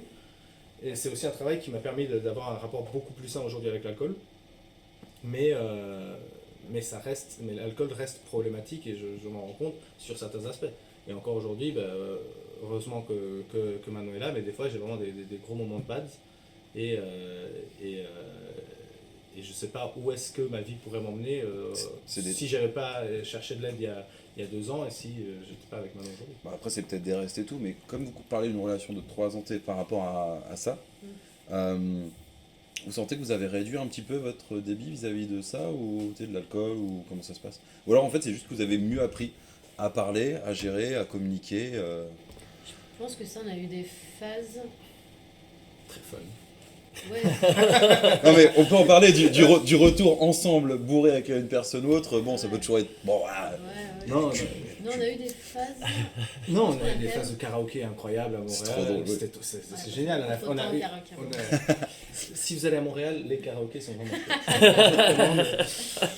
Mais non, je pense qu'on boit un peu moins quand même. Mais surtout, on contrôle mieux et on parle plus. Ouais, c'est ça. Oui. On a appris à le gérer. Oui, et même en retour de soirée, des fois, on est là, tu fais la gueule, je fais la gueule aussi. On va pas escalader. On va manger des pâtes. On va se mettre sur le canapé, on va mettre Modern Family et ça va aller. Alors qu'avant, il y en a un qui s'énervait, l'autre s'énervait, puis on se mettait sur la gueule pour rien, tu vois. Le lendemain, on était là les deux. On a eu des scènes absurdes à Montréal, on se pourrissait sur des retours de maison, mais il devait y avoir 2 mètres de neige, quoi. Donc en plus, c'est dangereux. Enfin, Oui, t'es où? Non, attends. T'es où? Ok. Et pour des sujets qui, en vrai, quand on rediscute le lendemain, t'es encore un peu énervé parce que voilà, mais au fond, ça prend 10 minutes de conversation. Ça c'est la communication partout quoi. Mais l'alcool, si tu ne... Je sais pas, Imer, tu dois rapporter par rapport à ça, et toi, mais si tu n'apprends pas à connaître l'effet qu'il a sur toi, si tu n'apprends pas à connaître cette déformation qu'il a, tu vas normaliser les choses qui vont se passer, et tu vas faire et dire des choses que tu vas regretter. Ouais. Et c'est un cas, je peux citer des vingtaines de choses que j'ai dit que je regrette aujourd'hui, parce que sur le moment, je me suis énervé sur un point et j'ai dit une connerie. Et la fierté fait que ça a pris très longtemps à aller m'excuser aux gens qu'il fallait. Tu parles un truc intéressant, mais je trouve même que c'est sur la longueur de la vie, c'est pas un truc qui fait que vas-y, je suis posé, j'ai de l'anxiété, maintenant je peux comprendre un peu. C'est que pour moi, en fait, comme tu as une évolution dans la vie, que ça soit dans tous les aspects, étapes de ta vie, c'est un truc que tu dois apprendre à gérer au continu, tu vois. Comme le fait de continuer à être un bon être humain ou d'être toujours bien, et voilà quoi. Pas devenir un vieux séné qui vote à droite. Raciste. Mais c'est, tu vois, c'est un truc en continu, on doit apprendre à se gérer autrui, et la communication, que ce soit dans les amitiés, famille ou même en l'occurrence la couple, c'est le plus important. Moi par exemple, le couple avec Imer, c'est compliqué le soir, parce qu'il me tourne le... Non, t'as vu comment je rebondis vers toi? Non mais t'as raison, parce que de toute manière, si on boit pas, on communique pas. On se parle plus. On se parle plus. Tu me regardes plus dans les yeux quand tu me baisses. Oh, miroir, au cas où. Non, c'est vrai que... Je suis actuellement célibataire, hein, d'ailleurs, je suis actuellement célibataire. Non, même Simon, il a fait. J'ai eu oui, c'est toi que je regardais, Simon. Très bien. Je laisserai au montage. Mais non, mais pour revenir sur... parce que là, on a communiqué à 2. Tu veux revenir peut-être commencer l'argent, ou tu reprends directement sur les aspects? Non, on va continuer sur ce qui a été dit, parce que moi je trouve ça super intéressant, la manière dont vous avez appris à le gérer, vous avez pris du temps et vous avez communiqué, il y a eu des hauts et des bas et vous gérez maintenant très bien, beaucoup mieux qu'avant. C'est oui, mais beaucoup mieux qu'avant. Ouais, mais vous apprenez Parce que de mon expérience, De l'eau ma dernière relation, c'était pas du tout ça. C'est de l'eau. Ça poussait la consommation. Tout à l'heure, tu as posé la question, est-ce que le partenaire ou la partenaire peut influencer aussi sur la consommation, influer sur la consommation d'alcool? Et là, oui, le soir, quand on rentre chez sa copine et qu'elle est déjà un peu ivre et qu'elle a le frigo qui est plein d'alcool et qu'elle te propose un verre, moi je suis quelqu'un d'assez faible, déjà on en parlait tout à l'heure, mais et en plus là je me dis je vais pas la laisser aussi toute seule dans cet état-là, Ouais. pour pouvoir communiquer avec elle et pour pas qu'on se... Alors que c'est débile, mais Ouais, dit comme ça, je c'est me mets, débile, ouais. je me mets à peu près dans le même état. Mais bon, elle avait déjà un coup d'avance, puis en plus elle consommait plus que moi, donc il y avait vraiment ça. C'est pas bien. Et voilà, et puis pareil par rapport à la dépression, on est tous d'accord qu'on a vécu nos phases dépressives. On a tous fait une dépression au moins dans notre vie là actuellement. Ouais, super, ouais, tu nous sers une bière. Mais on est aussi d'accord pour dire que l'alcool et la dépression, ça allait quand même vachement ensemble à ces moments-là, hein. Malheureusement, moi j'ai vécu aussi ces périodes-là et j'ai aussi vécu avec mon ex qui était dépressive et qui avait besoin de sa dose d'alcool, mais vraiment besoin de sa dose d'alcool. Voilà, et c'est très, très dur à vivre. Et si on fait pas cet effort-là de se dire bon on se pose et comme tu l'as dit, plutôt que de s'ouvrir une bouteille, on va se faire une gamelle de pâtes et on va se mettre devant la télé. Si on passe pas ce cap-là, on se tirera toujours vers le bas l'un l'autre. Et ça finit par des ruptures ou ça peut être de la violence verbale, ça peut être de la violence physique et c'est pas du tout ce qu'on recherche quand on se dit qu'on va boire un coup avec sa copine ou son copain. Voilà. Et ça, moi ça m'a quand même pas mal traumatisé, enfin choqué. Et la consommation d'alcool en couple, c'est quelque chose qui moi, j'ai une appréhension énorme. Ah, t'as un passif, du coup, ça te fait un peu. Et Mais c'est intéressant, voilà. c'est intéressant. Et c'est quelque chose où, sans vouloir contrôler la personne, enfin sa consommation et tout, il y a, ouais, mais t'es sûr que tu veux reprendre un verre, t'es sûr, il y a quand même cette inquiétude qui est là. Et puis, oui, et puis la peur que ça pète. Et ça, c'est très très dur à vivre. C'est quelque chose qui va pas m'empêcher de boire. Ouais. Mais qui va retenir ma consommation quand je suis avec un Et partenaire. est-ce que parce que tu vois, parce que ça fait un peu un effet miroir devant toi, ou aussi parce que c'est ta copine, quelqu'un de proche, ou tu vois, ou tu sais qu'elle a du. Enfin, ça dépend de plein de choses. L'effet mais- miroir, j'ai un talent, c'est que quand je suis ivre, je suis pas méchant. Contrairement à beaucoup de gens. Tu es tellement Je peux être un petit. peu cynique, mais Oui, bah, je suis très. Enfin, il y a très peu de violences qui peuvent sortir de moi. Et c'est pas le cas de beaucoup de gens. Donc, c'est pas quelque chose. Voilà, mais c'est con, mais c'est pas quelque chose qui va, moi, contrôler ma consommation, le côté miroir et tout. Mais par contre, c'est d'en être témoin. C'est vraiment. C'est dur à vivre. C'est très dur à vivre, surtout quand on est amoureux, qu'on tient à la personne et qu'on se dit, en fait, ça va pas le faire.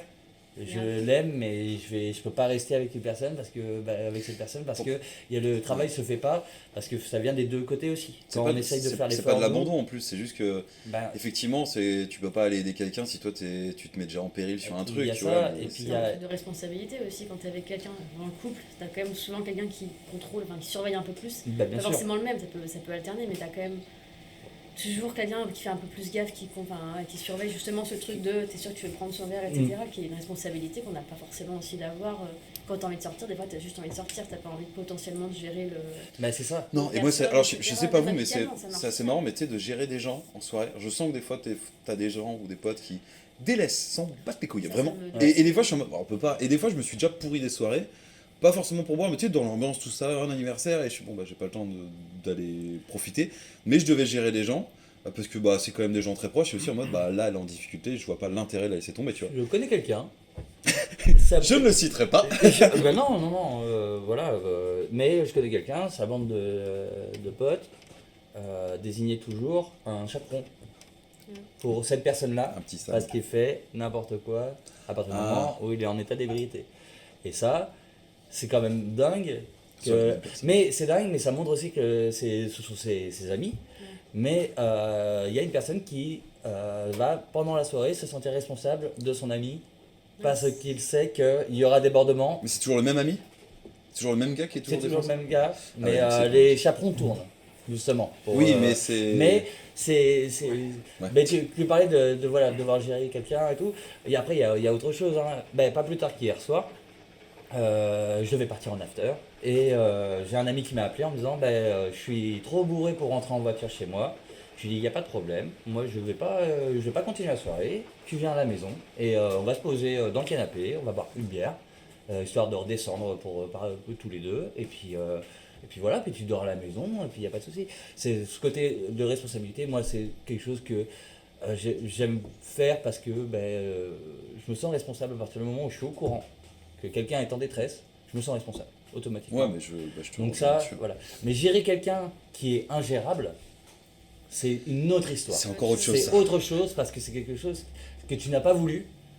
Hier soir, je n'avais pas voulu non plus, mais j'ai pris cette responsabilité à cœur. Mais ça se gère, c'est pas quelqu'un qui va être violent, parce que tu vois, tu parlais de verbal, qui peut amener aussi dans tout globalité négative et dépression de l'alcool. Et verbal, c'est violent quand t'as des gens à gérer. Moi, j'ai déjà un pote qui a dit un truc de travers. On était à La Rochelle, mon frère s'est pris une patate pour rien. Et je fais, bon, bah, c'est chiant, tu vois. Bon, bah, après, le problème, c'est que tu vois quelqu'un te faire prendre une patate, toi, tu veux gérer des gens. Moi en plus j'étais là en train de gérer quelqu'un parce que l'autre il était en train de draguer la copine de mon pote alors que les autres se foutaient des patates, c'est de n'importe quoi tu vois. On est où? Et moi je vois mon frère au loin qui se prend une patate, je suis non. Et on voit Sympa, notre La pote qui est Rochelle. rugbyman qui arrive et qui met une énorme patate, je suis bah ouais mais fais chier ce qui se passe. Juste parce que j'ai un de mes potes que j'aime beaucoup, j'adore beaucoup, qui a ouvert trop sa gueule. Alors qu'on aurait pu dire non mais laisse-les, c'est des petits cons, on les laisse. Tu sais souvent c'est une critique en mode ah t'es bidule. Enfin tu sais ils ont envie de faire une critique à la con et t'as toujours quelqu'un qui peut se retourner un peu chaud à cause de l'alcool. Bah vas-y on est en meute, ça sert à rien. T'habites ton couteau, tes merdes là, tu le... C'est pas jamais rien de bien dans ce moment. Mais alors c'est vrai que pour ça le verbal peut être très chiant à gérer et c'est bien quand on essaie de communiquer aussi et de gérer la chose, bah, surtout quand t'es en restauration en tant que barman, on en a plein. Mais c'est vrai que là c'est encore une autre dimension de gérer les gens qui physiquement sont dangereux. Tu vois. Bah oui, pour Physiquement, eux-mêmes c'est- et pour les autres. C'est ça. Et moi j'en ai eu certains, mais c'est plus côté familial. Et ça c'était chiant. Quand tu vois des adultes qui se tapent sur la gueule, oh, super, violence des femmes, des hommes et tout ça, c'est trop bien. Est-ce que je peux avoir un chocolat chaud s'il vous plaît? Et non, ça c'est autre chose, tu vois. Donc, et c'est pas des trucs que t'as spécialement. Déjà d'une, bon, t'allais tabasser quelqu'un, je vois pas l'intérêt de se foutre sur la gueule de quelqu'un. Sauf sur un ring Ou un pédophile, mais ça c'est tout à fait normal de les tabasser. Mais ce que je veux dire, mais c'est que c'est pas. Moi je l'ai vu assez jeune ce genre de choses. Donc niveau traumatisme on est pas mal. Mais c'était. Enfin à force, à la limite ça devenait logique, tu vois, de voir ça. Mais je l'ai jamais reproduit, tu vois. J'étais en mode, je vois pas l'intérêt d'aller tabasser quelqu'un. Et effectivement, c'est des trucs où il y avait toujours de l'alcool, tu vois. Des verres de vin, du whisky qui part trop loin, t'es foutu de t'asseoir, tu te rentres et ça se fout sur la gueule et t'es en mode voilà quoi. Alors effectivement, le voir en dehors, quand tu te mets à sortir un peu plus jeune, tu vois ça et tout, tu veux séparer les bagarres. Bon, généralement tu te prends 2-3 tatanes dans la gueule parce que tu veux éviter, mais c'est toujours un peu plus compliqué parce que tu dis ok là on est en mode verbal, ça se gère un peu, et t'as des gens des fois ils sont poussés à cause de l'alcool. D'explosion totale et ça devient très très dangereux quoi. Parce que tu peux pas être trop au service de ton corps, il suffit que la personne fasse un mauvais geste, tombe en arrière et tu sais ça va vite et ouais, ils sont alcoolisés quoi. Mais bon je sais pas si vous avez des bons exemples ou pas mais c'est très très très puis même tu sais tu rentres chez toi, l'alcool retombe, tu y repenses et tu fais putain mais hier c'était giga violent tu vois et du coup ça te met pas dans des bons états par rapport à ça, du coup t'as des mauvais souvenirs. Bon, on va passer sur un sujet plus soft, hein, l'argent. Bah oui, on t'a pas parlé à toi, l'argent, c'était comment? Ah ouais, écoute... Tout à l'heure, on en parlait à la pause, mais ça mène à la mort, l'alcool. Ah bah l'alcool, Ouais. ça mène Je à... pense que c'est hyper important d'en parler. Ah bah bien sûr. La mort au volant, hein, déjà. Il y a Ah bah, déjà bien sûr. beaucoup de ça. Des gens qui se font buter d'un rien, qui tombent dans la flotte. Enfin, tu sais, on a eu pas mal de faits divers à la con et c'est dangereux. Ou même des... c'est quoi le dernier fait divers que j'ai vu, je crois? Un des chasseurs trop bourré à la chasse qui flingue quelqu'un. Ouais, bah ça, chasse. Je crois que c'était un autre chasseur, donc ça va. C'est pas... Ça s'annule.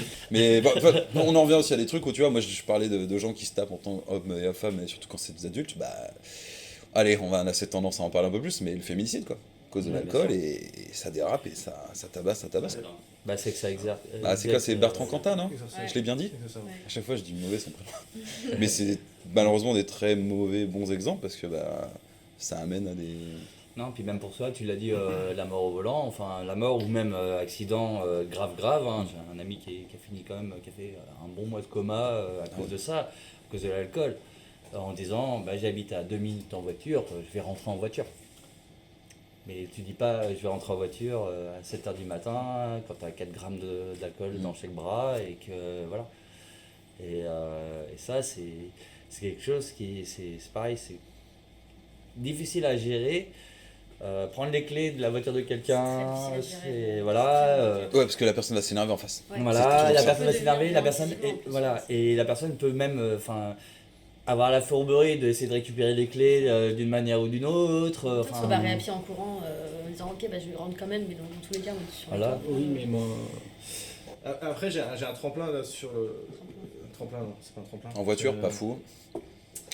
C'est un point. Oui, merci. D'où rebondir, tremplin. Ok, Transition. Pardon, excusez-moi. C'est que moi j'ai une connexion très directe de la violence de l'alcool à la violence que l'alcool a pu laisser dans ma vie. Mhm. De deux expériences traumatiques assez chiantes qui font que encore aujourd'hui, ça va beaucoup mieux depuis que je vois une psy s'y faire, mais j'ai eu des accès de violence à en perdre le souvenir, un blackout dans la situation.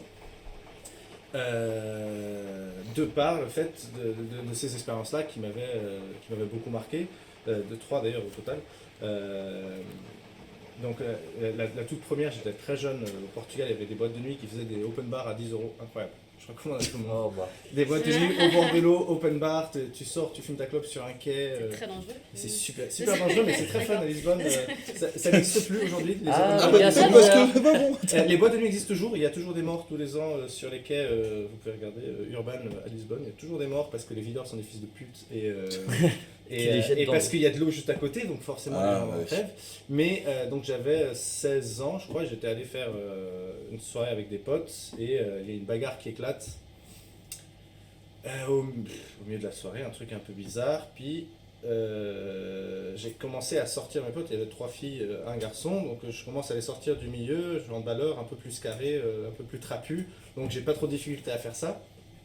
Et le moment où je sors ma dernière pote, je vois juste un mec se prendre une droite, tomber par terre, se prendre un coup de pied sur la tête, qui est une image qui m'a beaucoup perturbé.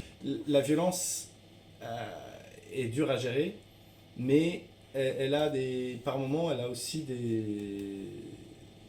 des comment on dit, backstory, des antécédents qui la provoquent. Et tu voulais dire un truc qui m'a. Ouais, et je voulais te demander, t'as jamais eu peur, enfin, d'être le gars qui, pour coucher celui qui pourrait tuer, de le tuer? Constamment. Ouais. Parce que c'est ça en fait, Constamment.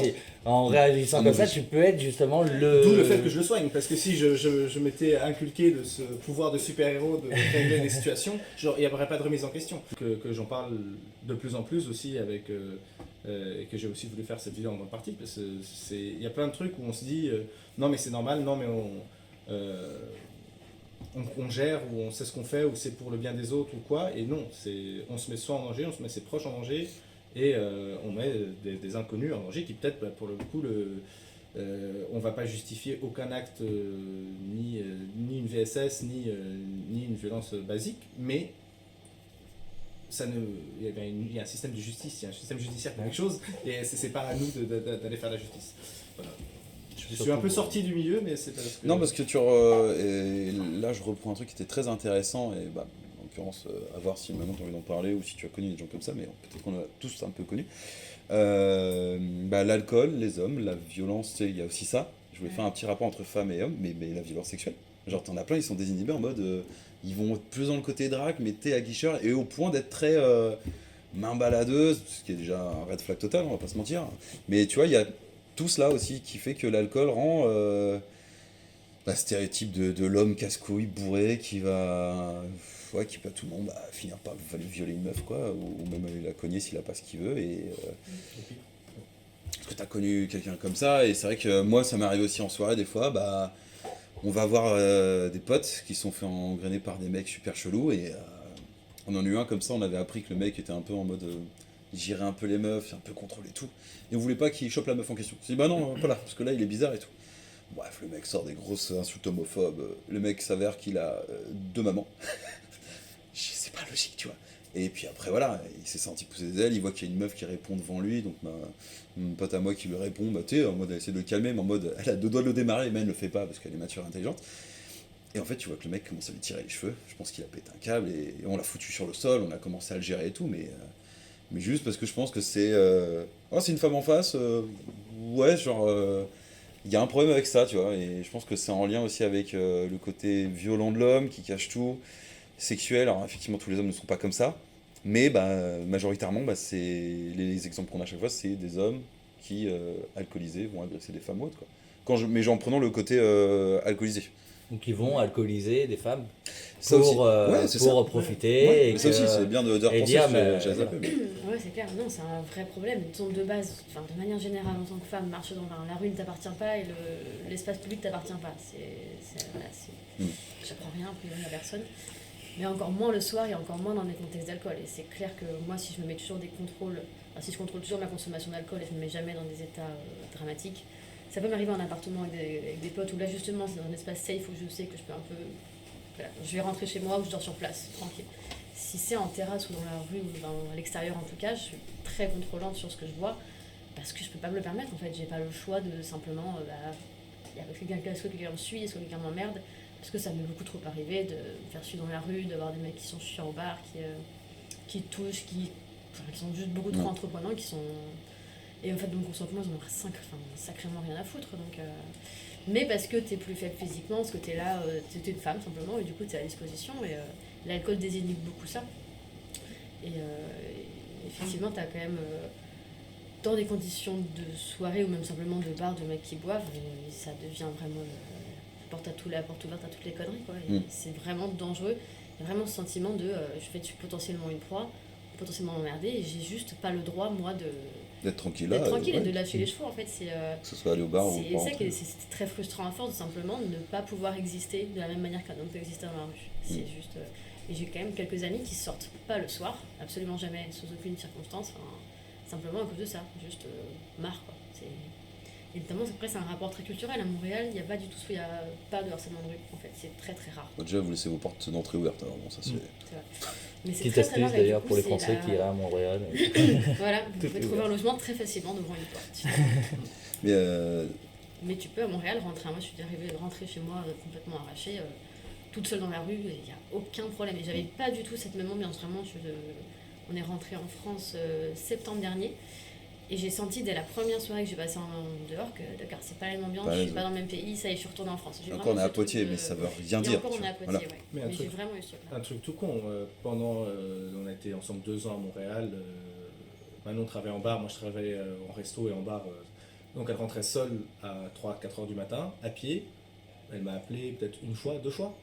Première soirée où elle sort à Poitiers, moi j'étais à Montréal encore, et sur le chemin du retour tu m'as appelé quand tu t'approchais de la passerelle. Ouais. C'était flagrant quand même la différence on était à côté, donc à la limite à Montréal je peux aller la chercher, ici c'était direct ok, première soirée, c'est mal éclairé, il y a des mecs bizarres. Petit ça point sur va. la mairie de Poitiers. L'éclairage public nocturne, c'est Ouais, dangereux. c'est ça. Mais il y a un autre truc qui est intéressant, c'est que moi par exemple, j'aime bien toujours accompagner. Alors des fois quand des potes trop bourrés, pourquoi pas. Ouais. Mais j'aurais plus tendance à accompagner mes potes meufs et Ouais. pas pour mettre en avant une certaine faiblesse ou pas, c'est que par crainte, parce que autour C'est de exactement nous, ce je suis que pas à sont l'aise, pensés, tu vois. en fait. Mais t'as des lieux, justement, mais à Poitiers, moi en fait j'habitais avant en bas de Malraux pour les Poitevins qui savent pas. Derrière la passerelle, et là vraiment c'est la nuit, c'est à partir de minuit, je crois que c'est coupé, donc tu descends la rue dans le noir, il faut que tu mettes ton téléphone sinon tu vois pas où tu marches. Donc là vraiment je suis là, j'existe. Et après tu passes par une passerelle qui elle aussi est dans le noir sur la rivière, quoi. Et j'ai 2-3 fois où des mecs sont sortis justement il y a une espèce de petite haie, ils sont sortis de là pour me suivre à cet endroit-là, quoi. Donc après c'est ton seul accès quasiment pour rentrer chez toi, les 3 autres sont pires, donc t'es là, tu peux pas être bourré en fait, tu peux pas être bourré, tu peux pas porter de talons ni rien, enfin t'es vraiment, moi j'étais en basket, à chaque fois j'ai l'air descendu. Ah, c'est Tout ça. faut Ouais. que je cours, faut que je sois consciente. je peux pas écouter de musique, je peux rien faire. Juste, voilà, il y a potentiellement des gens bourrés ou même juste pas bourrés, mais qui vont profiter du fait que moi je suis un peu éméchée. C'est con parce que tu vas dire, oh, ça, c'est des détails. Bah non, parce que t'as le droit de te fringuer comme tu veux. Tu peux écouter aussi ta musique sans prendre peur des fois. Alors, mais moi, le soir, quand je rentre tard dimanche, je suis toujours. C'est bon. Tu sais, j'ai toujours la tête qui retourne derrière, mais pour vous, ça doit être fois 1000, tu vois. Et c'est pas normal, ce genre de choses. C'est une ultra-surveillance constante. Et il y a ce délire aussi de plus en plus de mettre des choses dans les verres. Faut même surveiller ça en plus, quoi. Alors là, pour le coup, en tant que pro, tu dois aussi surveiller. Moi, je surveille constamment le verre des clientes. Alors, bon, pas forcément dans mon travail actuel, parce que c'est pas un bar de soirée, mais je travaille dans un bar de nuit à Montréal, où vraiment, là, il fallait que je fasse une surveillance constante sur mes clientes. Et parce que c'était un bar de français, en fait. C'est que la clientèle était majoritairement française, et c'est dans ces lieux-là, à Montréal, que c'est le plus dangereux. Ouais. On a une très sale réputation qui est très méritée. Les Français et les Américains, je travaillais en auberge de jeunesse, et vraiment les clients charros, c'était toujours des Français ou des Américains. Ouais, super. Les Hollandais, super bonne vibe, Espagnols, pareil, Canadiens, c'est des crèmes. Ouais. Bah, les Canadiens ne sont pas entrepreneurs, ça c'est encore une autre histoire. Entrepreneurs, pardon, oui, entrepreneurs. Au Canada, c'est beaucoup plus la femme qui va vers l'homme que l'homme qui va vers la femme. Ok, d'accord. Et du coup, dès que tu avais un mec qui fonçait sur quelqu'un, tu disais, ah putain, le français il fait chier. Moi, j'ai un client qui m'a embrassé de force, on à mon bar, quand même. Ah putain, mais ça. Qui était un pote du patron, donc il s'est rien passé. C'était super. Voilà. Ah, J'étais là. Ok. Mais ça va, c'est pas moi, c'est l'alcool. Message. C'est bon, mais cette phrase, on l'a tous un peu entendue. Ouais. Mon patron m'a dit justement, il est bourré. Voilà. Et on dans ta s'est gueule. aussi caché derrière ça. En tout cas, moi, je me suis caché plusieurs fois derrière le truc du ah, ça va, je t'ai bourré. Pas sur des VSS, mais sur d'autres conneries, quoi. Genre, je rentre à la maison avec un panneau de signalisation, comme on disait. les fameux. Quand tu dis VSS, du coup, parce que Violence sexuelle et. Voilà. Ah, pardon. Sexiste. Sexiste, sexuel ou sexuel et sexiste? Les Peu deux. importe, hein, ça Ouais, bon, c'est le violence sexuelle. C'est VSS Sexiste. ou VSS? Exactement. Non, Je crois que tu disais VHS. VHS, oui, non, La C'est cassette. un format de l'écran. Mais non, mais voilà. Les Français, historiquement, À à l'étranger, ont la réputation qu'ils ont, et c'est vrai qu'on retrouve ça en France. Le seul mec qui m'emmerdait dans un parc à Montréal, c'est un Français. La seule fois où on m'a suivi Pardon, dans un parc, c'est- c'est un Français. Ça me fait un peu Tu sais, rire. vraiment, je me suis retournée, j'étais là, arrête, fais un effort. Je te comprends, on parle. Tu te rends compte qu'on a une réputation, normalement. J'étais là, faire un effort, t'as 5000 bandes de chez toi, là, enfin. Essaie de ne pas être con ici, s'il te plaît. J'essaie comme tout le monde, Thierry. Ouais, vraiment, tu passes pour un plouc, quoi, vraiment, s'il te plaît. Sexuel et sexiste. Ok. Tu peux te rebondir autre parce que. Moi j'ai envie d'aller faire pipi. Oui, putain, on pareil. Il reste. On le relance ou pas Tourne. Bah, Tu l'avais déjà. lancé, tout tourne. Ouais. Tout le monde, ah, bah, petit clap. Je peux le faire. Tu vas le faire. Vas-y. Oh, il était Il est simple et il est C'est efficace. beau, Ouais, très très bien. André parlait de violence ou autre, des trucs qu'il avait vus ou même tes propres expériences perso. Toi, tu voulais parler? Je veux que tu me parles. Moi, tu veux que je parle, c'est vrai que je sais pas. Mais t'as pas trop parlé là, donc ça peut être intéressant. Que Que t'as pas trop ouvert ta boîte de perroquet. Ouais, c'est bien. Oui, alors moi par rapport à ça, c'est vrai que justement les situations de violence, surtout avec de l'alcool, c'est des situations que je fuis. Tout l'inverse d'André, vraiment, pour toi. voilà, tout l'inverse d'André. Je suis pas un combattant, j'ai pas 50 box. Je suis quelqu'un, j'ai pas confiance en mes capacités je suis très maladroit, je tombe très facilement tout seul. Alors j'ai pas besoin d'aide. Je vois bien, il est tombé tout seul. Et encore plus avec l'alcool où je sais que je suis beaucoup moins capable et c'est des situations que je vais vraiment fuir si je vois des gens que je ne connais pas qui se prennent le chou, je ne vais pas sauter pour essayer de les séparer, je vais plutôt changer de trottoir ou même changer de rue ou changer de ville ou de pays. C'est bien que tu précises ça parce qu'effectivement, je t'ai déjà vu gérer les petits trucs quand il y avait des Quand c'est des pics, amis. quand c'est des amis, tout ça. Quand c'est des Voilà, amis mais sinon, ou tu quand vas c'est un pas- ami qui se fait emmerder et tout, Tu vas je vais gérer, mais tu vas pour pas la foncer pour sécurité de mon taper ami, quoi. mais je vais pas, voilà, au contraire, je vais aller voir des copains qui sont eux plus capables et leur dire vous pouvez pas aller filer un coup de main parce que je sais que et puis j'en ai peur en fait. Tu parlais de la situation de tomber la tête contre un poteau ou sur un trottoir et en fait moi j'ai peur de ça, j'ai peur que ça m'arrive et j'ai peur de le provoquer malgré moi parce que je sais pas me battre. Donc c'est quelque chose où quand on ne se contrôle pas et qu'on ne contrôle pas sa force, c'est quelque chose qui peut arriver. Et je peux pas citer d'exemple concret, mais ça m'est arrivé plein de fois de me rendre compte que la situation va déraper et de partir. Et de partir en disant je veux pas être témoin de ça, je veux pas J'en ai peur. Mais est-ce que tu as quelque chose. Viscéral, quoi. Parce que moi, du coup, ça m'a pris des années à en avoir peur et à en fuir. Toi, est-ce qu'il y a quelque chose précurseur qui a fait qu'aujourd'hui, tu en as peur ou c'est juste l'idée de savoir que ça peut arriver L'idée. sans T'aimes pas, témoignage, quoi, tout simplement. juste l'idée. Ça, quoi. Vraiment l'idée. Ok. L'idée. Je suis pas un, voilà, comme je dis, je suis pas un sanguin, je suis pas quelqu'un qui va m'énerver verbalement ou physiquement pour tout ou pour rien, ou même pour des raisons justifiées. Hein.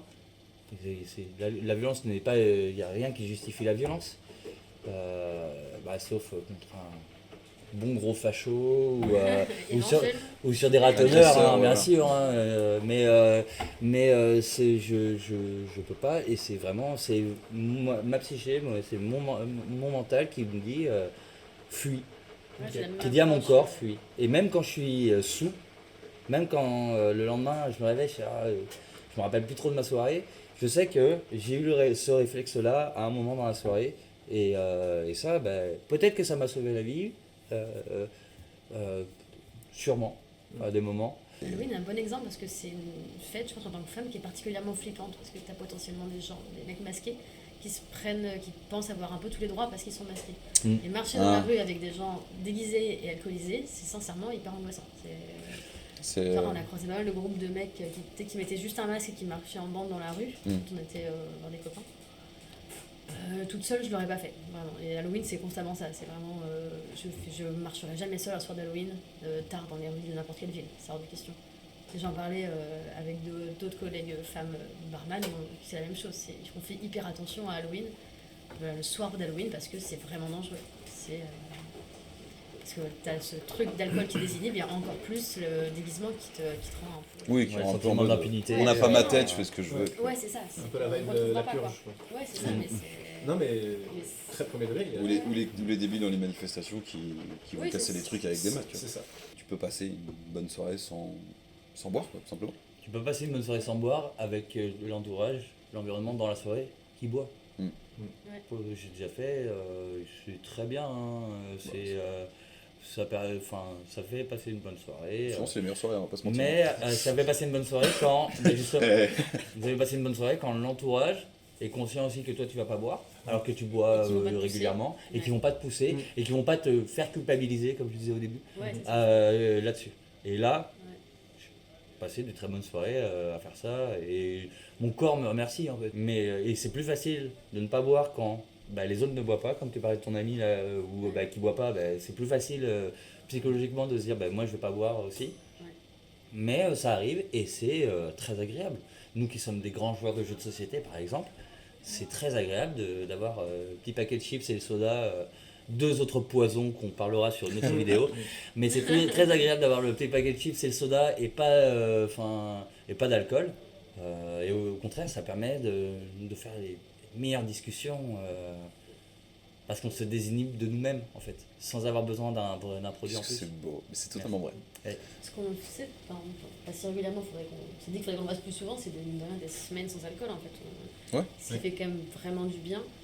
Moi personnellement, j'aimerais en faire plus. Parce que... Ça fait un peu bizarre dit comme ça, parce qu'on dirait, vas-y, on est sous traitement et pas. Je trouve que de prendre l'initiative, j'ai eu des clients en mode, ce mois-ci je bois pas, trop bien. Ouais, non, Enfin, mais c'est ça, au faire des contraire, mois, des semaines, autant faire des- aider faire et des aller trucs, mettre les gens dans cette envie-là de, vas-y, continue, c'est trop bien, et puis, c'est pas mauvais quoi. Tout le monde Ouais. regarde dehors. Non, parce qu'il y a vraiment de la Il fumée y a qui la arrive fumée, sur la ouais. place là. C'est... Petit mot de fin, caméra haute. Est-ce qu'il y a un petit mot de fin qui pourrait être utile pour... parce que le but de ce genre de vidéo, comme les discussions autour qu'on a pu faire sur cette chaîne avec d'autres gens, c'est si on arrive à toucher une personne et qui se sent à l'aise ou qui a pu voir ça, même toujours d'apporter un soutien en mode... Parce que vous avez quand même parlé de vous-même, on a parlé de trucs passifs ou de trucs qui peuvent être compliqués à évoquer, les rapports avec l'argent, les rapports avec soi-même. Là, il y a aussi l'exemple du couple. Il y a l'exemple du fait que tu peux dire ah ouais en ce moment je suis peut-être juste un énorme alcoolique et c'est chiant à gérer, mais j'arrive mieux à gérer qu'avant. C'est quand même des choses que vous avez quand même balancées ou autres, et c'est déjà, je vous en remercie, c'est cool. Mais est-ce que vous avez peut-être un petit mot à dire pour des gens qui peuvent regarder, qui se sentent peut-être un peu seuls et qui aussi, au-delà de se sentir seuls ou ils sont avec des gens, ne sont pas forcément bien entourés pour avoir juste des mains tendues ou des trucs comme ça, parce que c'est un peu voilà. Est-ce que vous avez des conseils, des trucs à donner ou pas du tout? Moi, c'est plus pour les gens qui boivent. Ne forcez personne à boire. Surtout, la personne elle veut pas d'alcool, n'incitez pas. Parce que c'est comme tous les poisons, comme voilà, tous les drogues, hein. Parce que pour l'alcool, c'est une drogue qui tue, même passivement, parce que c'est quand même la seule drogue où le sevrage peut tuer. Le manque d'alcool, enfin les personnes qui sont en sevrage ont quand même une petite dose d'alcool par jour, parce que couper directement, ça peut tuer. Ouais. Et donc, pour ceux qui ne boivent pas, enfin, pour les jeunes qui regarderaient la vidéo, qui n'ont jamais essayé l'alcool, faites-le. Si vous avez envie, ben faites-le avec des gens qui connaissent. Entourez-vous bien, ouais. Voilà, forcez jamais personne à boire. Parce que le sentiment de culpabilité, il est énorme. Surtout quand on boit régulièrement, il est énorme. Parce que tu peux mettre quelqu'un dans un engrenage qui peut être très compliqué parce Exactement. qu'on n'a pas le même aspect physique, mais encore moins le même mental que beaucoup de gens. Et tu as des gens qui tombent plus facilement dedans. Et puis ça peut créer plein de choses. Tu vois, on parlait de violence physique, verbale, même sexuelle. Tu sais pas dans quel moyen ça peut aller, quoi. Par contre, ma phrase a complètement disparu de mon cerveau. Vas-y, je la retrouve. Et vraiment, j'ai un blanc. Non, Vas-y, j'avais un truc à dire en plus. Non, s'il y aurait quelque chose à dire, c'est très cliché, mais je pense que l'alcool va faire du bien quand ça va pas. L'alcool va soulager, mais l'alcool va pas régler. Donc, faut parler avant que ce soit trop tard. Et ça, j'en parle surtout aux mecs vingtaine, trentaine. Ouais. On est formaté pour C'est bien de cibler ça. ne pas en parler. On est formaté pour ne pas pleurer, ne pas sentir, ne pas tout. Et ça s'accumule et ça peut tourner très mal. Très très mal. Et voilà. Et surtout, si vous buvez, ne prenez pas le volant, sinon vos clés vont dans la rivière. Je suis très premier degré là-dessus. Mais non, c'est bon, j'ai retrouvé. Oui, elle est tombée. Ce que j'aimerais dire, c'est qu'il faut vraiment connaître ses limites. C'est pour moi très très important pour sa propre sécurité, mais aussi pour les gens avec qui on va potentiellement boire, parce qu'on peut aussi les mettre dans des situations dangereuses. Il faut connaître ses limites. L'alcool ne rendra jamais plus intéressant, plus intelligent, plus malin. Ça reste quelque chose à pas glorifier, pas non plus à diaboliser à l'extrême, mais voilà, connaissez vos limites, apprenez à vous gérer et faites attention, surtout les femmes, faites très attention. On va faire ce que vous voulez. Moi, je vais faire un truc globalisé, c'est bien, parce que vous avez dit tout ce qu'il fallait, que ce soit la voiture ou autre, surtout quand effectivement on reprend le volant alors qu'on est alcoolisé. Évidemment, ne mélangez pas les drogues, encore moins les médicaments avec, c'est dangereux, au point d'en laisser la vie malheureusement. Les parents qui picolent, pas devant les enfants. Éviter ce genre de choses, c'est très important, parce qu'en fait ça va laisser des souvenirs qui vont être très dégueulasses. Comme quand on va dire pourquoi tu fumes alors qu'il est nettement en train de fumer devant toi et ça n'aide pas. Faites attention à qui vous entourez, ça c'est très très important parce que tu peux tomber dans des trucs qui sont mentalement, ou t'as des gens qui sont plus faibles que d'autres, c'est pas une tare de se l'avouer d'ailleurs. Et puis vous avez le droit de dire non surtout. C'est peut-être le plus important ça. Ouais, surtout pour les jeunes fêtes. Voilà, vous n'êtes pas nul, au contraire, buvez pas d'alcool, c'est très très bien aussi. Il y a plein de cocktails sans alcool qui sont incroyables. Jus de pomme, c'est sympa. Ouais, jus de pomme, c'est bien. De l'eau, c'est bien la flotte. Merci à Simon pour les caméras de malade mental qu'on a. Merci à André, merci à Manon, merci à Imer. J'espère que ça vous a plu. Moi, j'ai kiffé. Merci au Café des Arts pour nous avoir prêté l'endroit quand même, parce que je trouve que c'était bien. Sans effectivement des bières, parce que le but était quand même de parler d'un truc sans aller se foutre un truc dans la gueule. Mais merci à vous, c'était trop intéressant. Comme je m'y attendais, mais là c'est encore plus. Et puis voilà. Merci à toi. Bah ouais, C'était très sympa. Puis ça sortira en 2026. Voilà. Ah, super. Allez.